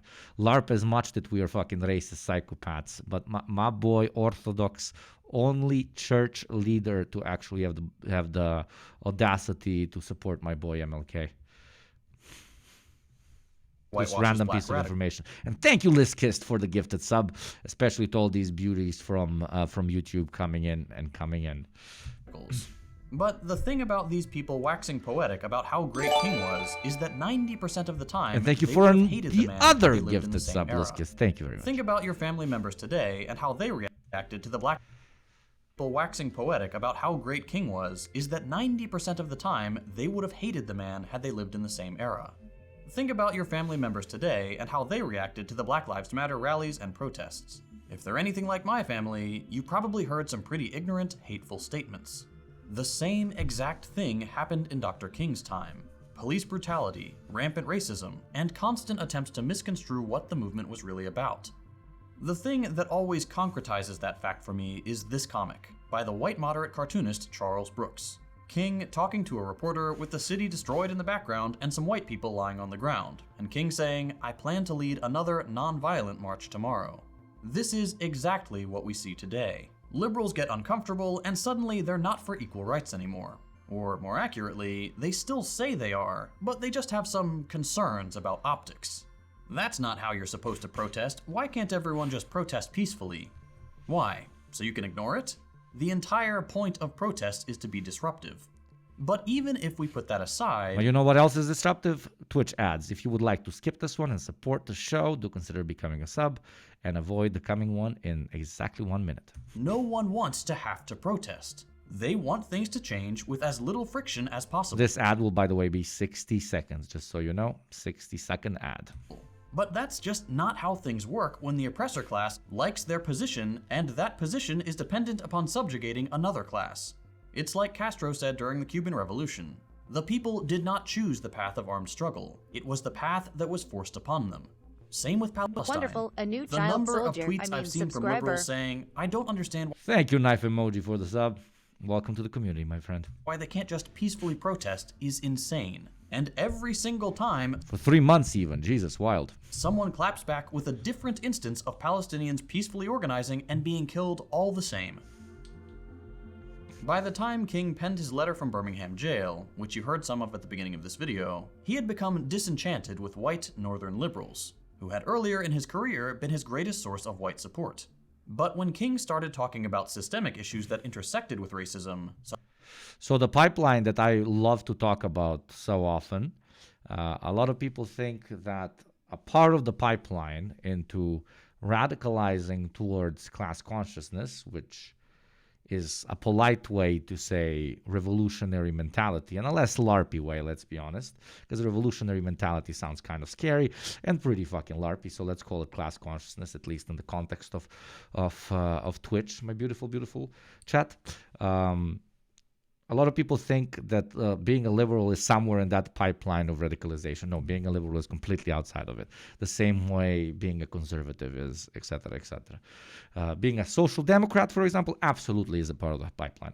A lot of us have started as social democrats, etc., etc. Then we understand the discrepancies of that ideology, and we move down the pipeline by learning and embracing a more material and what, normies would call radical analysis of how society is run, right?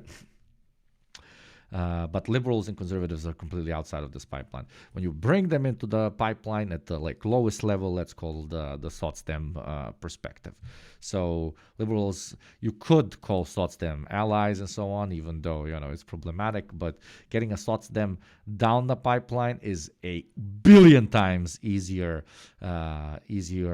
problem to have than getting a liberal into the pipeline. The liberal is far closer to the fascist and far closer to the conservative than he would ever be to a socialist. That's why almost all of them flock towards fascist defense in the case of a potential revolution or any sort of very often social uprising. And thank you very much, Echo Waste, for the 5 community slabs. Means a lot. You are fucking insane, okay? Fucking, 75 subs at this point. This is Jesus Christ. Fucking, what the fuck? Thank you. Such as economic inequality, these liberals started to squirm. The comfortable whites who looked down on the southern yokels for their ignorance and racism were now in the hot seat themselves. They benefited from a two-tiered society in which liberal elites were at the top. And so the complaint about optics was born. Look, Dr. King, we support your ideals, but the way you're protesting just isn't okay. This is the way liberals operate. They support emancipation movements in theory, but as soon as it crosses into the realm of the material, they become no different than conservatives. If violent protest is illegal, and nonviolent protest gets your liberal supposed supporters to condemn your movement, what recourse do you have to effect change? There's a reason imperial core countries are actively trying to criminalize various forms of protest. They have a vested interest in things remaining the same. As Kwame Ture said in his 1969 book, The Pitfalls of Liberalism, what a liberal really wants is to bring about change which will not in any way endanger his position. That is, of course, impossible when we're talking about fixing the systemic problems of racism, imperialism, and economic inequality. According to a 1966 Harris poll, King's favorable rating among white Americans was just 27%. Compare that to 95% today. That's how liberals operate. They oppose any attempts at emancipation while they're happening, then pretend they were always on the side of the righteous when they have the benefit of history books telling them who the good guys were. There's a great tweet that really sums up this liberal tendency. A liberal is someone who opposes every war except the current war, and supports all civil rights movements except the one going on right now. Now, while MLK... I wanted to give a bit back to you beautiful chatters. Here's 10 gifted subs, especially for some of the new ones. Enjoy it. Love you. Was outspoken in his disappointment with white liberals, Malcolm X went a critical step further and correctly labeled them an enemy of genuine progress and liberation. The conservatives are wolves. You know what they're up to. They're evil and they're honest. Not because they care about being honest, but because they're not afraid to wield power when they have it. The liberal is a fox. Less outwardly threatening, even seemingly approachable, but still a predator. Pandas, you fucking asshole. Thank you, Nick Twitch, for donating to the stream. Welcome to the community. You son of a motherfucker. A conservative will usually be open about their racism and how they need to keep the dirty foreigners out. Whereas a liberal will say things like, I see you, I hear you, hate has no place here. And the liberal is a perfect allegory for me as someone not from the West to explain to you why very often we dislike the United States in general far more than some other large, one could argue, imperial states that are trying to do the same things that the United States is doing, but do not have the capacity to do it either locally or on a continental level, etc., etc. Because those states are very often just plain old honest. They're like, these are my interests. I will follow these interests either because of the elites in my country or because that's what's defined as the patriotic direction, nationalistic direction, which we're going to go. We are stronger. We put our boot on you. Go fuck yourself. Now you will listen because we crushed you. Okay? Obviously, this is bad, but at least it's honest. At least we look at it and we're like, okay, you're operating as every state operates inside of the capitalist structure. Blah, blah, blah. The disgust we feel with America is that it pitches it as some sort of freedom, democratic project, helping out impoverished and lost nations to try and find their footing. Oh, here's a loan, here's some bombs, here's some tanks, only because we want you to be better off, etc., etc. That is what pisses off the rest of the world about America. The hypocrisy, more than the fucked up shit that they're doing, literally. And then they'll run campaign ads about how conservatives are failing to secure the southern border. Biden hasn't stopped building Trump's wall. That should tell you everything you need to know about the liberal approach to immigration. Pretend you're deeply concerned, and then do the same thing the conservatives are doing. Or take the genocide in Gaza. We've seen a handful of the more liberal Democrats speak out against what Israel is doing, which is no small feat for a politician in the United States. But then when push comes to shove, they do the evil thing anyway. As I'm writing this script, every single Senate Democrat just voted to continue funding the genocide in Gaza. Every single one. It's like the meme. The people on the receiving end of US militarism don't care whether the people who sent the bombs are deeply concerned about it. They're still sending the bombs. Socialists like me tend to joke about Democrats just being Republicans with a rainbow flag painted on their bombers, but it's absolutely true. The liberals' only objection to imperialism and global domination is on aesthetic grounds. They may say they're cool with gay people, but they're still going to turn the rest of the world to glass if it means maintaining our hegemony. Foreign policy is completely bipartisan in the United States, and anybody who claims it is not, you should stop talking to about politics. A good example of this meaningless liberal pandering is when Pharrell recently sent Trump a cease and desist to stop Trump from using his songs at rallies. And then he turned around and performed at a fundraising gala for the IDF. The people who've killed 11,000 children in the past few months, who have targeted doctors saving injured people, journalists trying to show the world what's happening, the people who blindfolded a man, told him to run, and then sniped him in the back of the head. Okay, celebrities being useless is one thing, but when you have a liberal world leader, that's when things get really dangerous. Take Trudeau, for example. In response to one of the many Castro's favorite son, baby. ongoing protests for Palestine in Canada, on February 13th, he posted the following on Twitter. The demonstration at Mount Sinai Hospital yesterday was reprehensible. Hospitals are places for treatment and care, not protest and intimidation. I strongly condemn this display of anti-Semitism. In Toronto... Horror, man, they do be bad when they fuck up the hospitals, man. They do be bad when a man climbs on top of a hospital ceiling and not ceiling roof and waves a flag.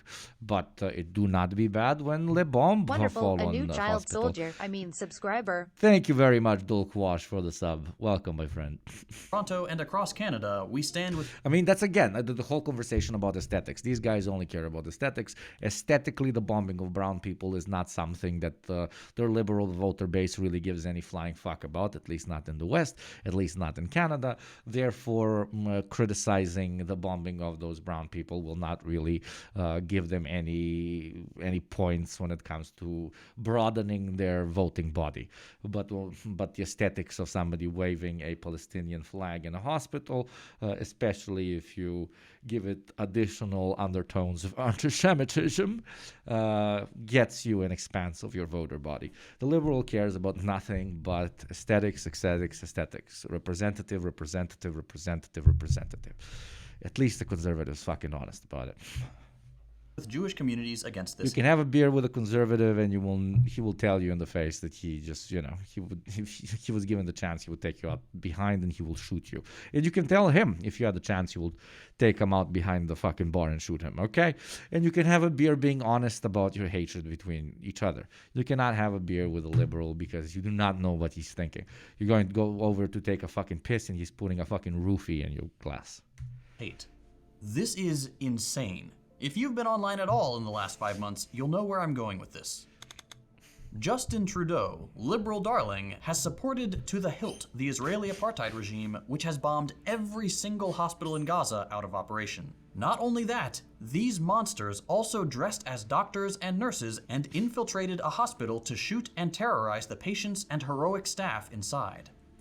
That is why I'm dressing as a representative man today, so that you can listen and appreciate my true opinions. I have allowed a part of my face to be visible, so that you can see I am white and therefore representative. I am thinking of potentially putting my political science diploma somewhere there, so I'm even more representative. Unfortunately, I do be wearing the mask, which is lowering the levels of representativeness. But then again, my job here on the funnel isn't really to get libs into this, it's to get already relatively class-conscious individuals further down the pipeline. To the liberal, walking outside a hospital and demanding justice is a bridge too far. But butchering an entire population because it serves the interest of capital is perfectly acceptable. The justification for statements like Trudeau's has always been opposing anti-Semitism. That obviously doesn't work anymore. It's an absurd claim to make that criticizing a genocidal apartheid regime is anti-Semitic. And it's become even more clearly absurd now that we've seen hundreds of thousands of Jewish people around the world stand up against Israel's ethnic cleansing campaign and say, you do not represent us. All you have to do is look at footage from within Israel itself. Jews are brutalized by the fascist police for daring to speak out against the regime. The anti-Semitism charge obviously doesn't work anymore, so the liberals have fallen back on what they do best, weaponizing vague feelings. The main objection to rallies for Palestine now is that it makes people feel uncomfortable or unsafe on college. I mean, I agree with JT, but conservatives are better than playing it on feelings. But yes. Campuses in the West. Here's an example that's been making the rounds online. We want him dead. The crocodile tears, bitch. Yeah, fuck that. Aside from the fact that those are the most obvious fake tears you've ever seen, I want you to think about the absurdity of this display. Claiming to feel unsafe in your insular little university versus this. مين بدك مين بدك؟ امي مع اخويا. طيب انت ايش؟ اخويا ابو نصر كمان.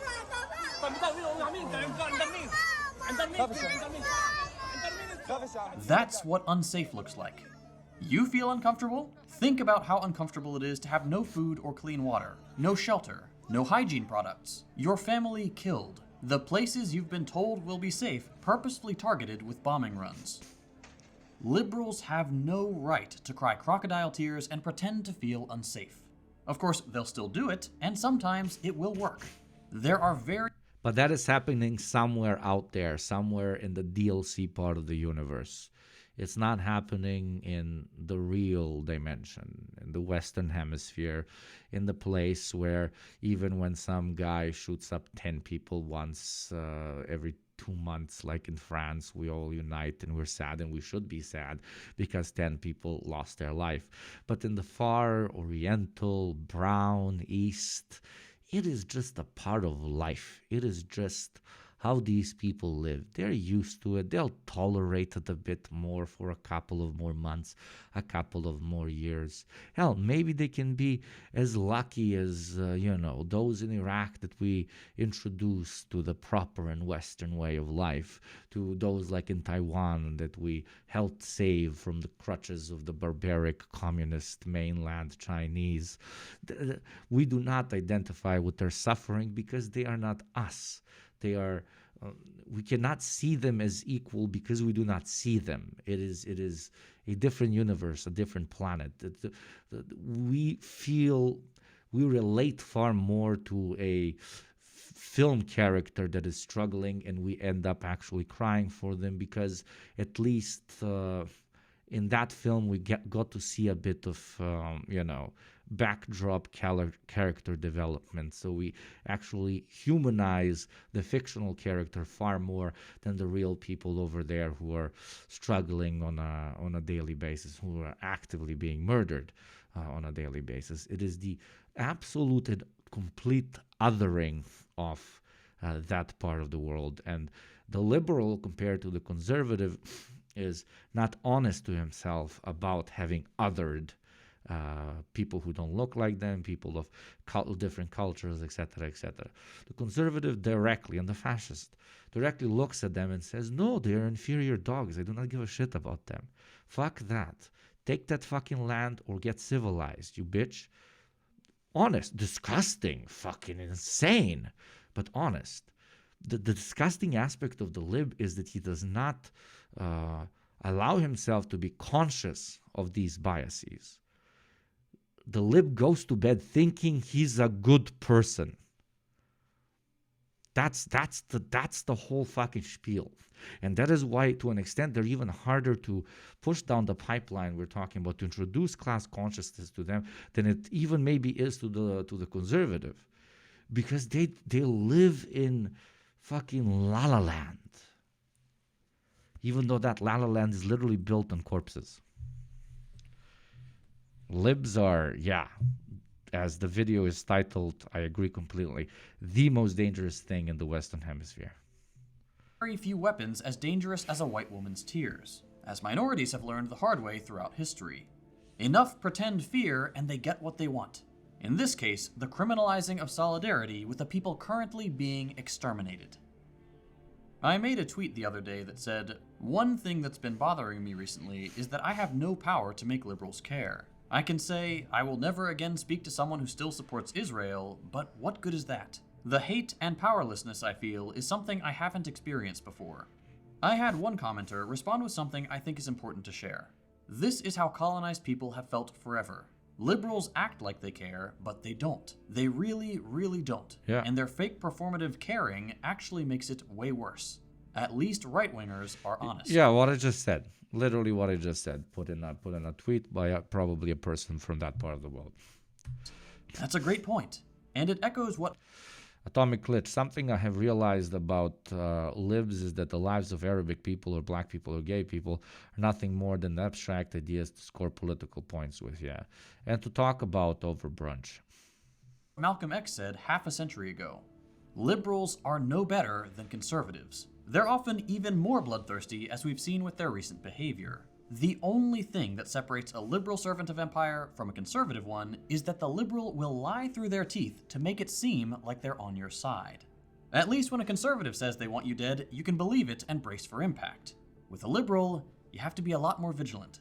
Conservatives don't care if Yes, they have... and the most fucked up thing about the liberal is that it's subconscious. It's not that like they're, yes, the liberal elites, absolutely. They want to preserve the status quo, the position of capital in the case of the Western world, Western hegemony, etc., etc. They're on a grind set, you know. They know exactly what they're doing. But the lib on the ground, the lib civilian, the so-called middle class or even working class lib, or the middle manager, etc., etc. They really think they're good guys. They think they're the good guys. That's the problem. The conservative thinks he's the strong guy who gets to conquer and who gets to sit on top of the decaying throne built on the corpses of the rest of the world because he fucking gets to. Okay? The liberal doesn't really acknowledge the fucking corpses on the throne. He just sips his fucking mocha latte and vibes. And talks about mob wife aesthetics. Have the moral high ground. They want what they want, and they don't care how you feel about it.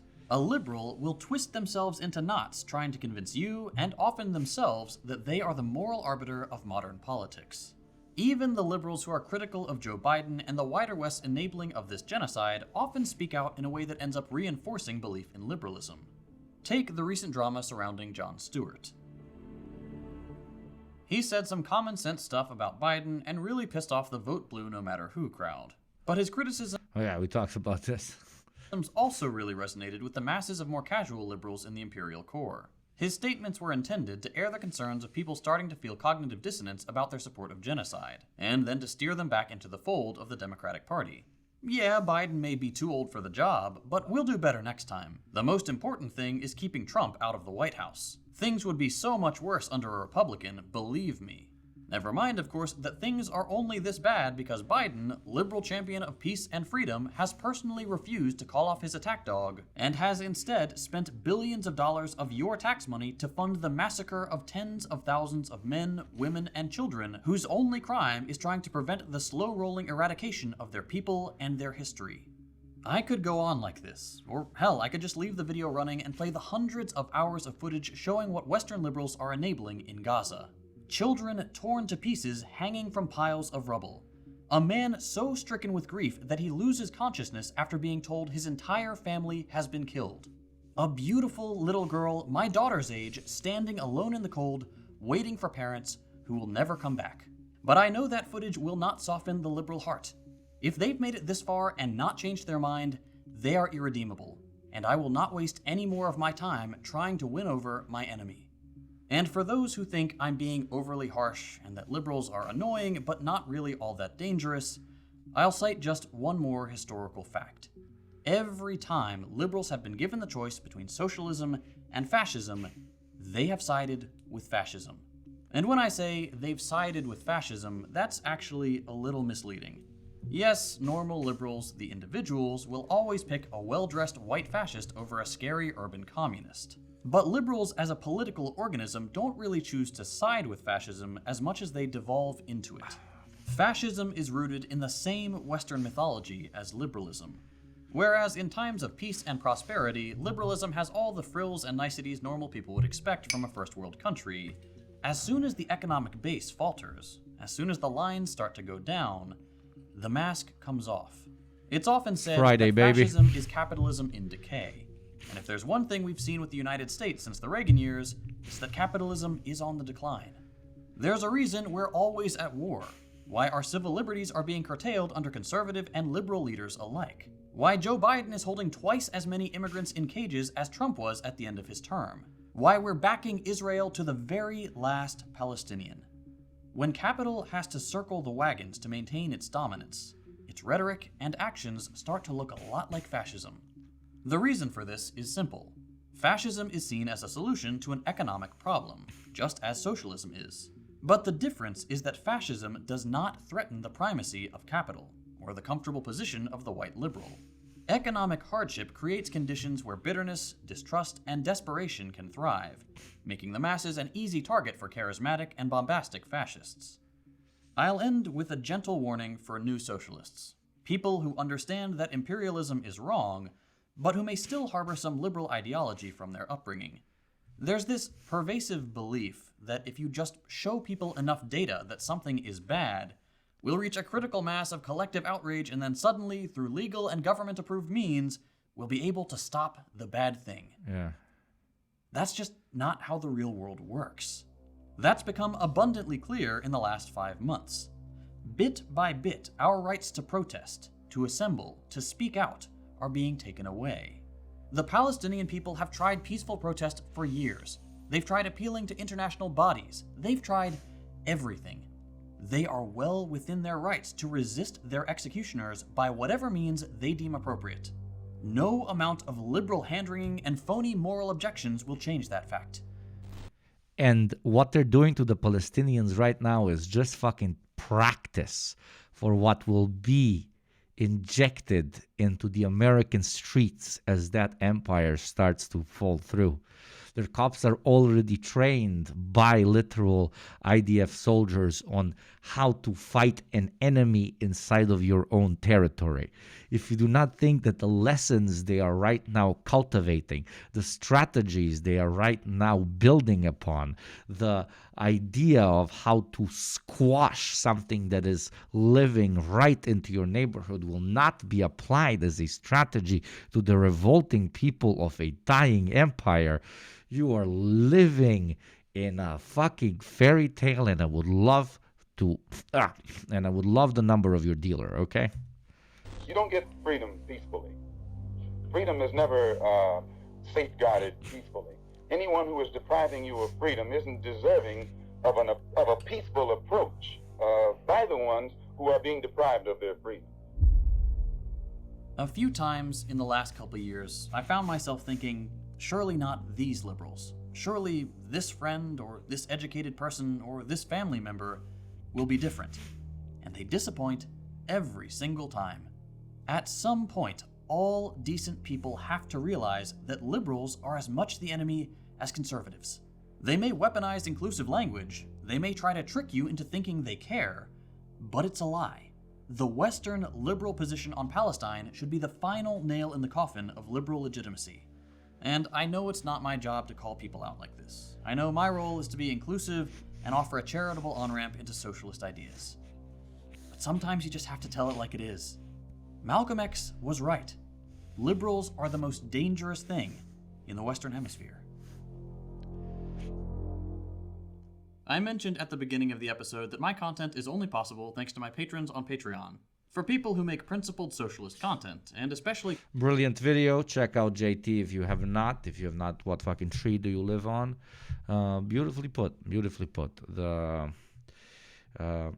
We tend to concentrate massively on the fascist as the main and opposing factor, and from time to time to the rise of neoconservative rhetoric and mentality as the thing that will lead us into a greater dystopia than the one we find ourselves in. But that same perspective must be shared with the liberal dog. Because while the liberal dog is not as direct as the conservative in their definition of who the enemy is, and who the enemy is you as a class-conscious human being, or as an anti-imperialist, or as someone who just believes that there shouldn't be one state that gets to dominate absolutely fucking everything, or one class that gets to dominate fucking everything. They are on the absolutely same side. There is very little difference between the two, and while we might think that it is easier to convert one versus the other, to convert the liberal because they come from a good place, quote unquote, very often, let's be fucking honest, they do not come from a good place whatsoever. They have just construed this fucking bipolar kind of box system in their mind, in which they can take everything that they do, every good thing that they do on a daily basis, and not put it in a box, but then take absolutely everything that is disgusting about their worldview and put it in a box, bury it, then take that ground with the box, put it in a barrel, and flow it down the fucking Niagara Falls. And that is why the lib is exceptionally fucking dangerous. Because you do not think he's dangerous. But with that being said, let's move into covering more topics today.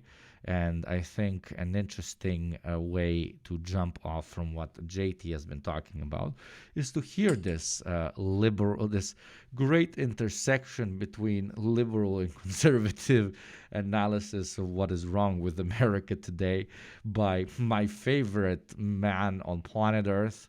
We thought that there was nobody who could be more unhinged than Donald Trump, but we genuinely managed to find such a character.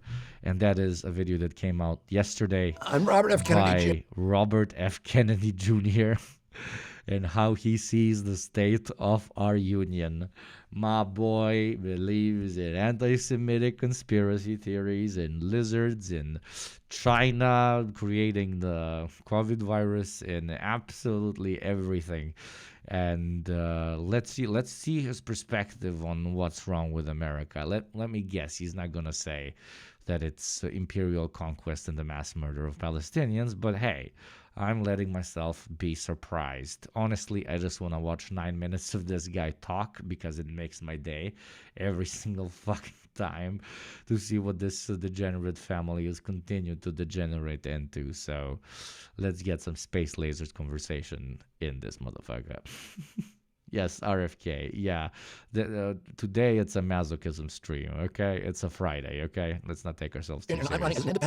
What the fuck? Why is he talking so fast?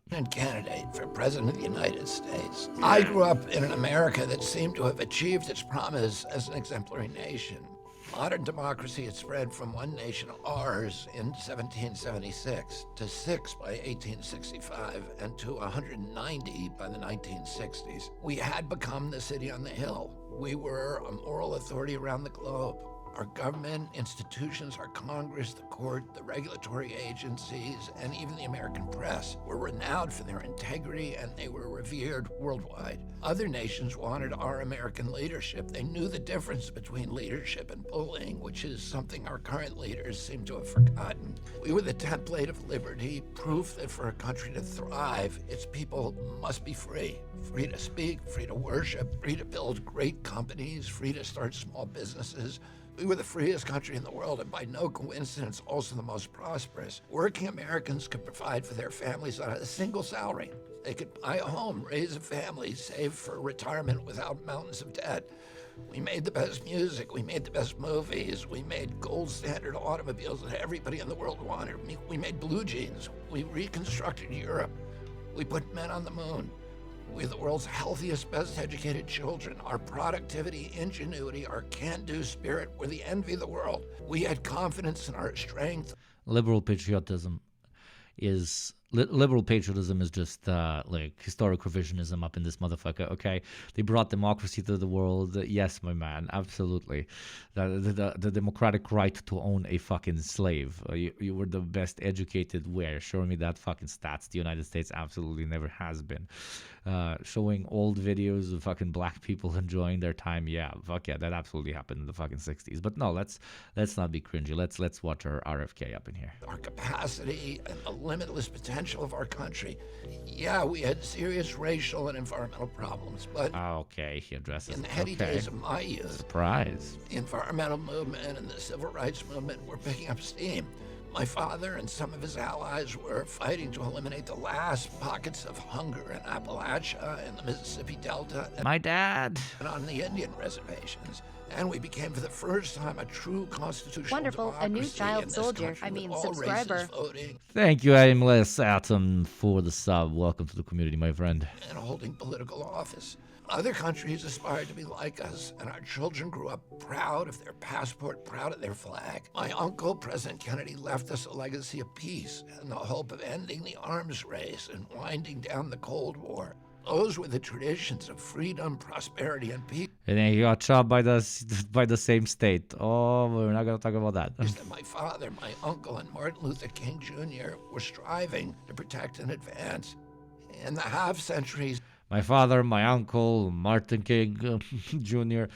You know, chat, like my dad, my grandpa really fought for socialism with Lenin and with Castro and so on. You know, just my grandpa and Lenin and Castro. I'm saying them in the same sentence as if they were holding hands while rushing the fucking Winter Palace. since their deaths, we've lost touch with that vision for our country. And I want to tell you right now that we can still restore that America, the America that almost was, and yet may be. But we have to start by being honest with ourselves. Neither my uncle nor my father would recognize the version of America that we have today. We become a nation of chronic illness, of violence, of loneliness, depression and division and poverty. Our great cities are becoming tent encampments. Modern day Hooten may be still restore that America. Wait. We gotta do the thing we did previously.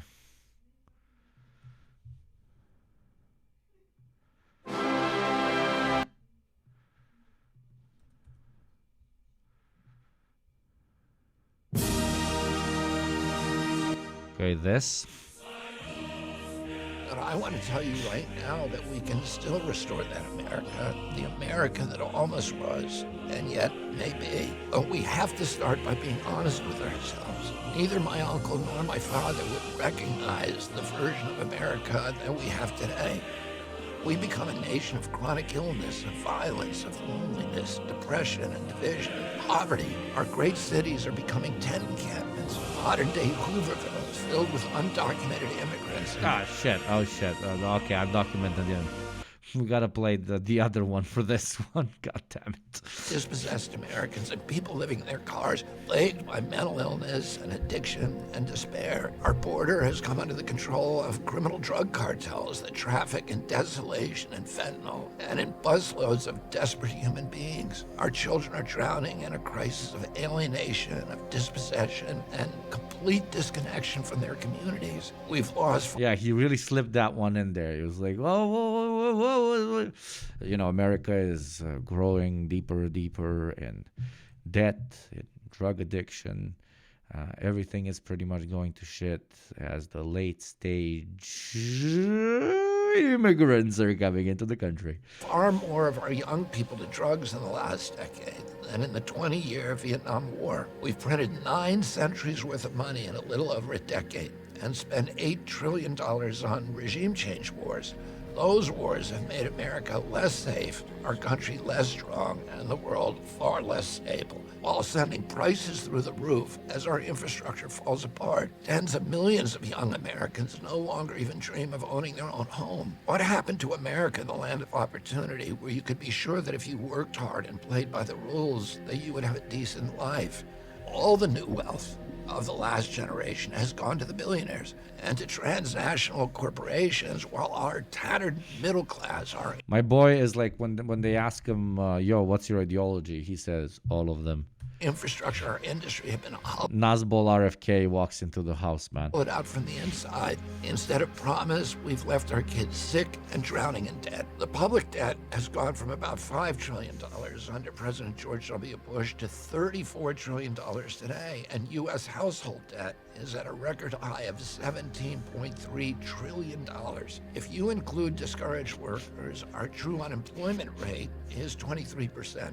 Young parents face housing, grocery, and childcare costs that are unaffordable. Too many Americans are living bleak and hopeless lives, dreading the one medical emergency or the car repair that will tip them over. This was the absolutely perfect video to play right after JT's lovely video on how the liberal is the most dangerous animal in the West, because this, to an extent, is very, liberal pandering, which is basically saying a lot, saying absolutely nothing. Hey, the problems are completely rooted in the previous government or the previous few governments. It is not systematic. It is not rooted in the way we manage our society or the direction in which we are taking it.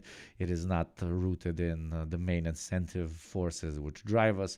No, it's the guy who was in power back then, and it's blah, blah, blah, blah, blah, blah, blah. You know everything. The edge into homelessness. We rank 40th globally in our people's health and wellness. Out of the richest countries in the world, the United States is 35th in child poverty rates, just above Mexico. We rank 36th in literacy and 45th in press freedom. We have one of the highest cancer rates in the world, and our life expectancy now ranks 59th according to the World Bank. That's right behind Algeria, which spends less than 1/30th per capita of what we spend. But even these grim figures hide the full picture of our dire health crisis. We now have the worst health outcomes in the rich world, the highest maternal mortality rates, the highest number of gun deaths per capita. Is he going to offer health care? And the highest number of teen pregnancies. We lead the world in obesity and chronic disease. According to CDC, 60% of Americans have at least one chronic condition. When my uncle was president, only 6% of Americans had chronic disease. And all of these plights fall heaviest on our young people. He mentioned a family member like 10 times at this point. He's really harping on the fact that he has RFK at his name. 4 in 10 of them suffer depression, and half of them have considered suicide. 1 in 10 has anxiety. 1 in 10 has ADHD. 1 in 5 is obese. It's time for us to say enough is enough. Yeah, we need health care. Are you going to say that? We were once a Are you going to say we need health care? free and thriving nation, the healthiest and strongest in the world. What we once were, we can be again. How do I know that? It's because everywhere I go in this country, I see a profound determination among Americans to heal. We might have become the sickest country on earth, but we also have the most ingenious healers, both inside and outside conventional medicine. We may have He went for that one as well. Hey, classic. Gotta get those anti-vaxxers in there. high levels of depression and addiction. But we also have innovators who have opened up new frontiers in recovery. We have some of the world's most depleted agricultural soils, but also some of the world's most innovative and energetic regenerative farmers. We have serious economic problems, but we also have the brightest and most... And the only thing we need is better management to fix that, because this is not a systematic issue. This is just, instead of olive man or old man, put man with funny voice. And man with funny voice will fix all of this, because alternative management better. Ambitious entrepreneur. But at no point will we mention foreign policy, which he did not, at least for foreign wars in the past. He does not touch on current ones, but yeah. We face hunger and homelessness, and yet we meet it with the highest philanthropic rates in the world and bottomless kindness and compassion. We may be on the mat today, but we can be on our feet and happy and healthy and strong again with good leadership tomorrow. Our people and our... It's great writing, though, for the lib who genuinely cares about this. It's very good. Just he can't do the pitch because he's not representative enough, because of all of the fucking videos where they caught him saying absolutely deranged shit that even libs cannot fuck with. So, absolute classic. System were built for resilience. And here's the most important thing I want to tell you about the state of our union. Our nation seems more divided than ever, but Americans everywhere want to heal that divide. Our nation has become artificially divided. No, they don't want to heal that divide. They actually want to address what the fucking problem is. The right-wingers think it's the fucking immigrants, and the left-wingers think it's the system. They want to fucking address it. Stop fucking ignoring it and stop calling division a problem. The division is a consequence of a system no longer fucking working. The system no longer working is the fucking problem. The division is for you a big LARPer on, hey, alternative medicine and medicine this, medicine that. Don't treat the symptoms, treat the disease. Maybe you should start thinking about the actual disease that is leading to the symptom of divisiveness. Fucking God, fucking damn it, man. By political forces that can survive only when we, the people, are at war with each other. People are tired of being manipulated by fear. We learned that lesson during COVID. We recognize that the same techniques of manipulating fear are being used by elites today to corral us into voting for one political candidate or the other. Americans are tired of these dire warnings that to preserve democracy itself, you better vote for our guy. I can tell you that in every state of this union, people are rejecting fear-mongering. That's why vote harder, vote for the third guy. 80% of Americans say they don't want to be forced to choose in this election between the lesser of two evils. They're tired of voting against something or someone.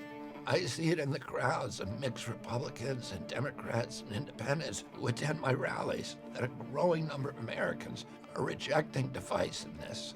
They're ready to unite, to rebuild this country, and to fulfill the promise of the America of my youth. They're ready to vote for something, and for someone they like, for someone who represents hope and healing, for someone with an inspiring vision for America's future, for a future that they can believe in.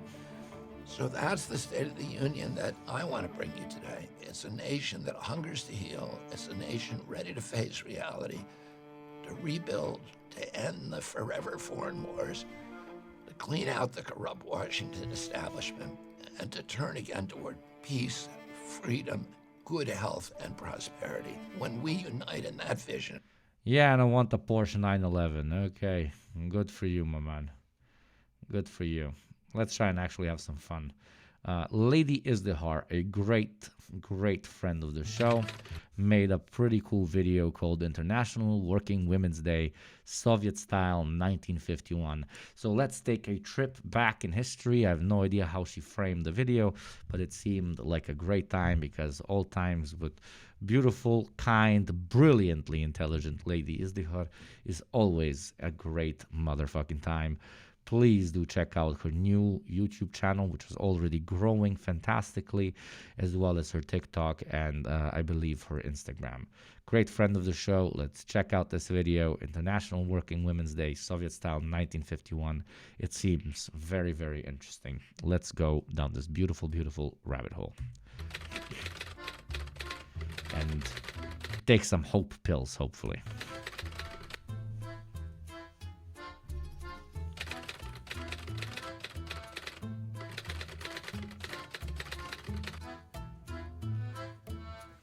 Let's get this out of the way.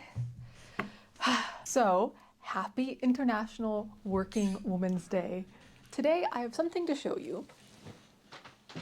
Haha, a recent acquisition, which hopefully isn't too shiny here. A 1951 issue of Soviet Woman magazine, one of my all-time favorites. This is the March. She has the wildest collection, bro. April edition, so it celebrates Working Women's Day. And I thought it would be really interesting to show you the way that women have been celebrated in the past from a Soviet perspective, and also how that is portrayed to an international audience. This magazine was produced in many different languages, a list of languages and locations that would grow as the years go on. But English being... That was insane from the Western lens back in the day, just how we started our conversation today. The United States literally built out different institutions to support women entering the military or being able to be better athletes, or generally to be able to get into the workforce more efficiently because they saw how well it's working out for the Soviets to actually introduce 50%, one would think, to introduce 50% of your population into being equal members of society. But, you know, the status quo, seeing pictures like this of, oh my God, the woman is healing the man in the hospital was absolutely wild. One of the first, though you can find this translated again into many different languages. And so the main audience for the English edition of Soviet Woman magazine would be sympathetic, mostly communist women in the US and UK. And I think it's really telling to see the kinds of things that they thought were important for women around the world to know about the Soviet Union, what was going on, their progress, the lives of women, and also how they reported other events around the world internationally in regards to the status of women and progress being made or not made. I think it's important to look at stuff like this because you can find just great inspiration. Sometimes it can be a little sad because it's like, oh, things have not gotten better, or things used to be better, or so on and so forth. This particular magazine is interesting in that there are some inserts. I love when the inserts are still in here. Let's see. See? Lady Zihar is such a fucking history nerd. I love it, man. A lot She's of like, the oh my god, look at this piece of paper from back in that day. It's so cool. And it is. I do the same. pamphlets that I have scanned on my site are also like inserts from magazines. For example, Anna Louise Strong. Yeah, Lamenta. She scans her collections and puts them up for free on her website. Absolutely. It's super cool. She does a great service as both a historic archivist and as a historian as well. And I love the terminology she uses for her channel, humanizing the Soviet Union, which is pretty cool. In North Korea. Because it's literally the most dehumanized fucking country, at least in the Western Hemisphere, period. First eyewitness report. This would be before the 50s. This would be 1949. So also a Balkan girl, yeah, baby. Really interesting time frame. But this would have been an insert in a Soviet Russia Today magazine from 1949. Soviet Woman magazine would also have inserts. This time, third session of the Council of the Women's International Democratic Federation. I don't know if you can see that. I'll show you later. As well as a painting that you could theoretically frame and put into your own home. This one with an aging Stalin in the middle and an audience around him. It's really beautiful, actually. Don't forget, there's always a back cover. This one of a Tajik woman in traditional dress. Very cute. Anyways, if this is something you're interested in, seeing how a magazine like this discussed Soviet women and women on an international scale from the Soviet lens to a Western audience, stick around and I'll show you all the cool things that are inside of this, as well as some other extras. And of course, there's some fashion inspiration if you're interested in that. All right, let's dig in.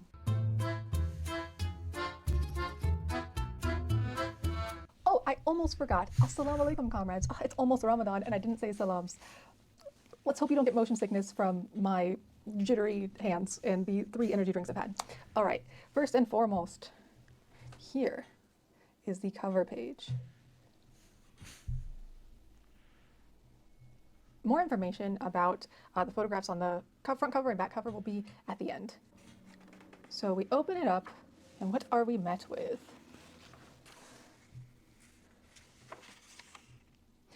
An appeal of the World Peace Council for the conclusion of a Pact of Peace, the first session, World Peace Council, and that is what these inserts are from that I will show you soon. On the next page, we have a photograph. Look at all of these different women. It says, meeting in Moscow. All of the women named, along with where they're from, so on and so forth. Oh, and of course, there's the Soviet Woman Description, a magazine devoted to social and political problems, literature, and art, published by the Soviet Women's Anti-Fascist Committee and the Central Council of Trade Unions of the USSR. And it tells you what languages it is currently in. But again, that would expand. March, April. It's an interview given by Stalin. Apologies, I won't be spending too much time on the dudes here. There's lots of other really interesting information in here outside of a speech by Stalin. And just, yeah. Okay, never mind. Here is the first article directly related to International Women's Day by a deputy of the Supreme Soviet of the USSR. Let me at least read you the first paragraph. Working women of our country are celebrating International Women's Day this year in a situation marked by the powerful upswing in political activity and enthusiastic labor among the workers, peasants, and intellectuals. This was particularly well brought out during the recent elections to the local Soviets of Working People's Deputies and to the Supreme Soviets of the Union and Autonomous Republics, when the Soviet people once again demonstrated their boundless devotion to the great party of Lenin and Stalin and the trust they place in it. Beautiful. Article on new price reduction. Soviet people are constantly aware of the great Stalin concern for their welfare, which is making itself tangibly felt in the day-to-day lives of our country. So again, it's interesting because these are the things that they'd want an international audience to know that's happening. Great video, though not very like Twitch friendly. Go check out Lady Izdihar, a beautiful content creator, phenomenal content creator. You will really like, especially if you're interested in Soviet history. But yes, not very, if you get my point, not very, Twitch-y and so on. I thought, it's going to go maybe in a bit of a different direction, but extremely cool nonetheless. I'll make sure to watch it. Please go check it out and watch it yourself. But as promised, towards the end of the stream, I promised and I do deliver on the promises. We will go and spread some motherfucking managed democracy. Give me a few seconds here while you watch her video for me to set up Helldivers, and let's go kill some motherfuckers, okay? Thank you very much. Things that probably wouldn't be covered in the mainstream Western newspapers because it's positive. Of course, interesting snapshots of everyday life, people in the stores, some girl handling sausage. Yes, yes.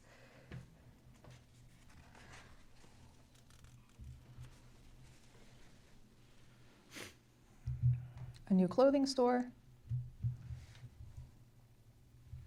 A crockery shop. Now these following pages are really beautiful. On Guard of Peace. Look at this USSR, bulwark of peace. We don't use that word very often, do we, anymore? It says, Soviet women marked International Women's Day with all-out effort in production as forward-line fighters Wonderful, of the a great new army child of peace soldier, from I all mean parts of the beloved subscriber. homeland. They write Thank to you, us about Javelina, peace, for the resub very victories. kindly, and thank So you, these Liskit, are for little the snapshots for the from, gifted sub. Thank you very much. Let me just figure this out here. people, these women that they're taking pictures of, writing about what's happening in their lives. Thank So we you have kindly. Maria Smirnova. A new tractor with a shining coat of fresh paint comes off the conveyor. Ah, so she helps create tractors. Look at her. This is Saida Akhadova. Ooh, I like her little braid. All the women employed at the Stalinbad textile mills. Ooh, she makes textiles. Unanimously signed the Stockholm Appeal and sealed their signatures with Stakhanovite labor. Ooh. Let's see, Our Revived City. Look at these girls. Every time I look at Minsk, interesting, the rebuilding of Belarus says they were one of the hardest hit in the war. I recall the city as I first saw it back in 1944, shortly after it had been liberated from the Hitlerite invaders. Yeah, there's lots of rebuilding to be done in the early 50s. See, labor victories. Ooh, that's a bit of a pompadour, ain't it? Here she is out in the field with two male comrades. All-out efforts. I just love these, just little snapshots and images of working women in the Soviet. There we go. Okay, let me move into this setup, then move this up like this. There we go. Okay, remote play, baby. Remote to the play. Okay, like this, then like this, then like this, then like this. That's how we do it, baby. Yeah. Let's spread some managed democracy, motherfuckers. It was a nice stream. We were chilling. Now let's actually properly, fully chill. Thank you for your cooperation. Why is this not working?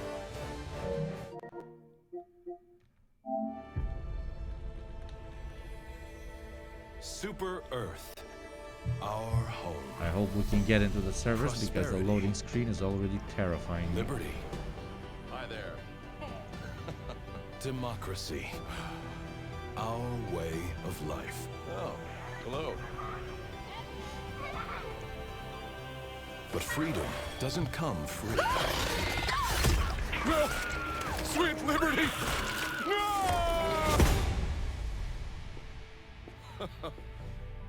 Look familiar? Scenes like these are happening all over the galaxy right now. You could be next. That is, unless you make the most important decision of your life. Prove to yourself that you have the strength and the courage to be free. Join the Helldivers. Become part of an elite peacekeeping force!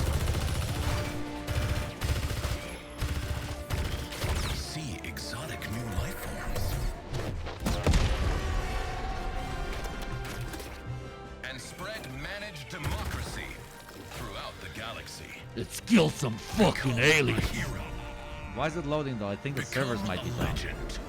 Son of a bitch. Become a helldiver. Become a helldiver. You see the loading screen up on top? That is terrifying me. That is absolutely terrifying me. Failed to connect to server. Contact support. Oh shit. Yeah, they're fucking. Are the servers down? God fucking damn it. And I really wanted to do this. Son of a bitch. Though, of course, the servers have to be down. Hey, I'm a streamer. Let me pass. Are the Helldivers 2 servers down? Of course, everything's gotta go wrong. My internet is fine. Yeah, that's not the problem. Oh. An unknown error occurred. Okay, let's restart the game, baby. Close game. Let's go in again.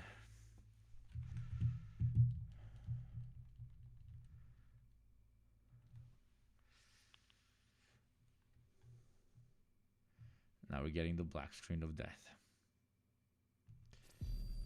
And it's gonna make me, yeah, no, the servers are down. The servers are down. Yeah, it suffers from ESG networking, yeah.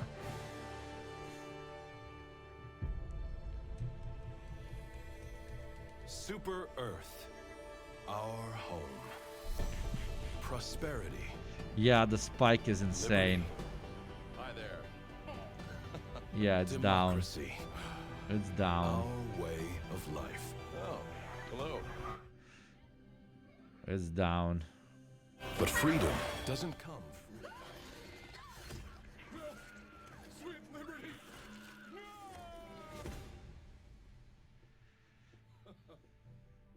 Look familiar?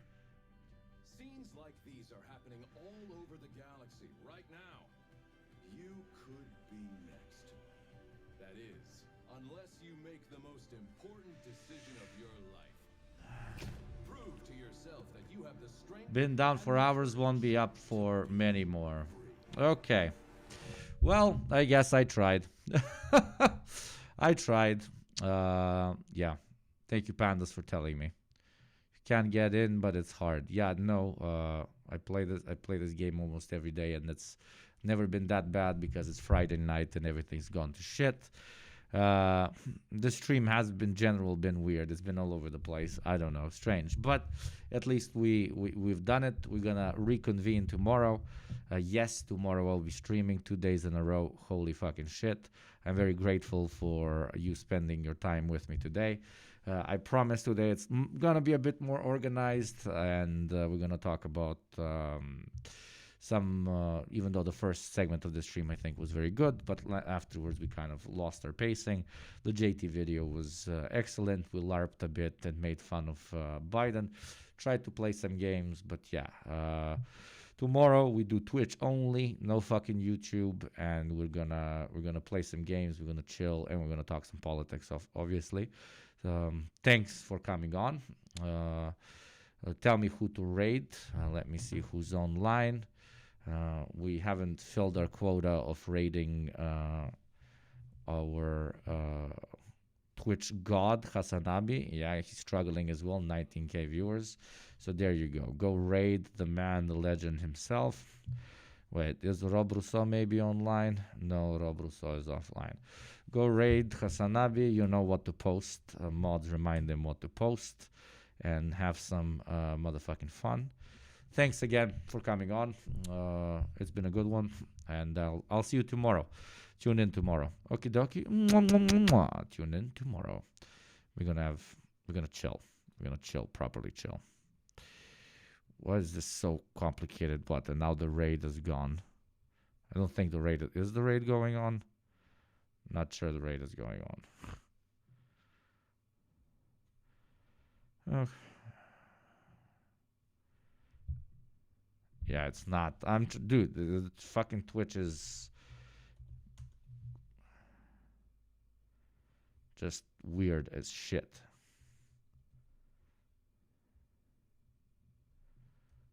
I literally wrote it. You already have a raid in progress, it says.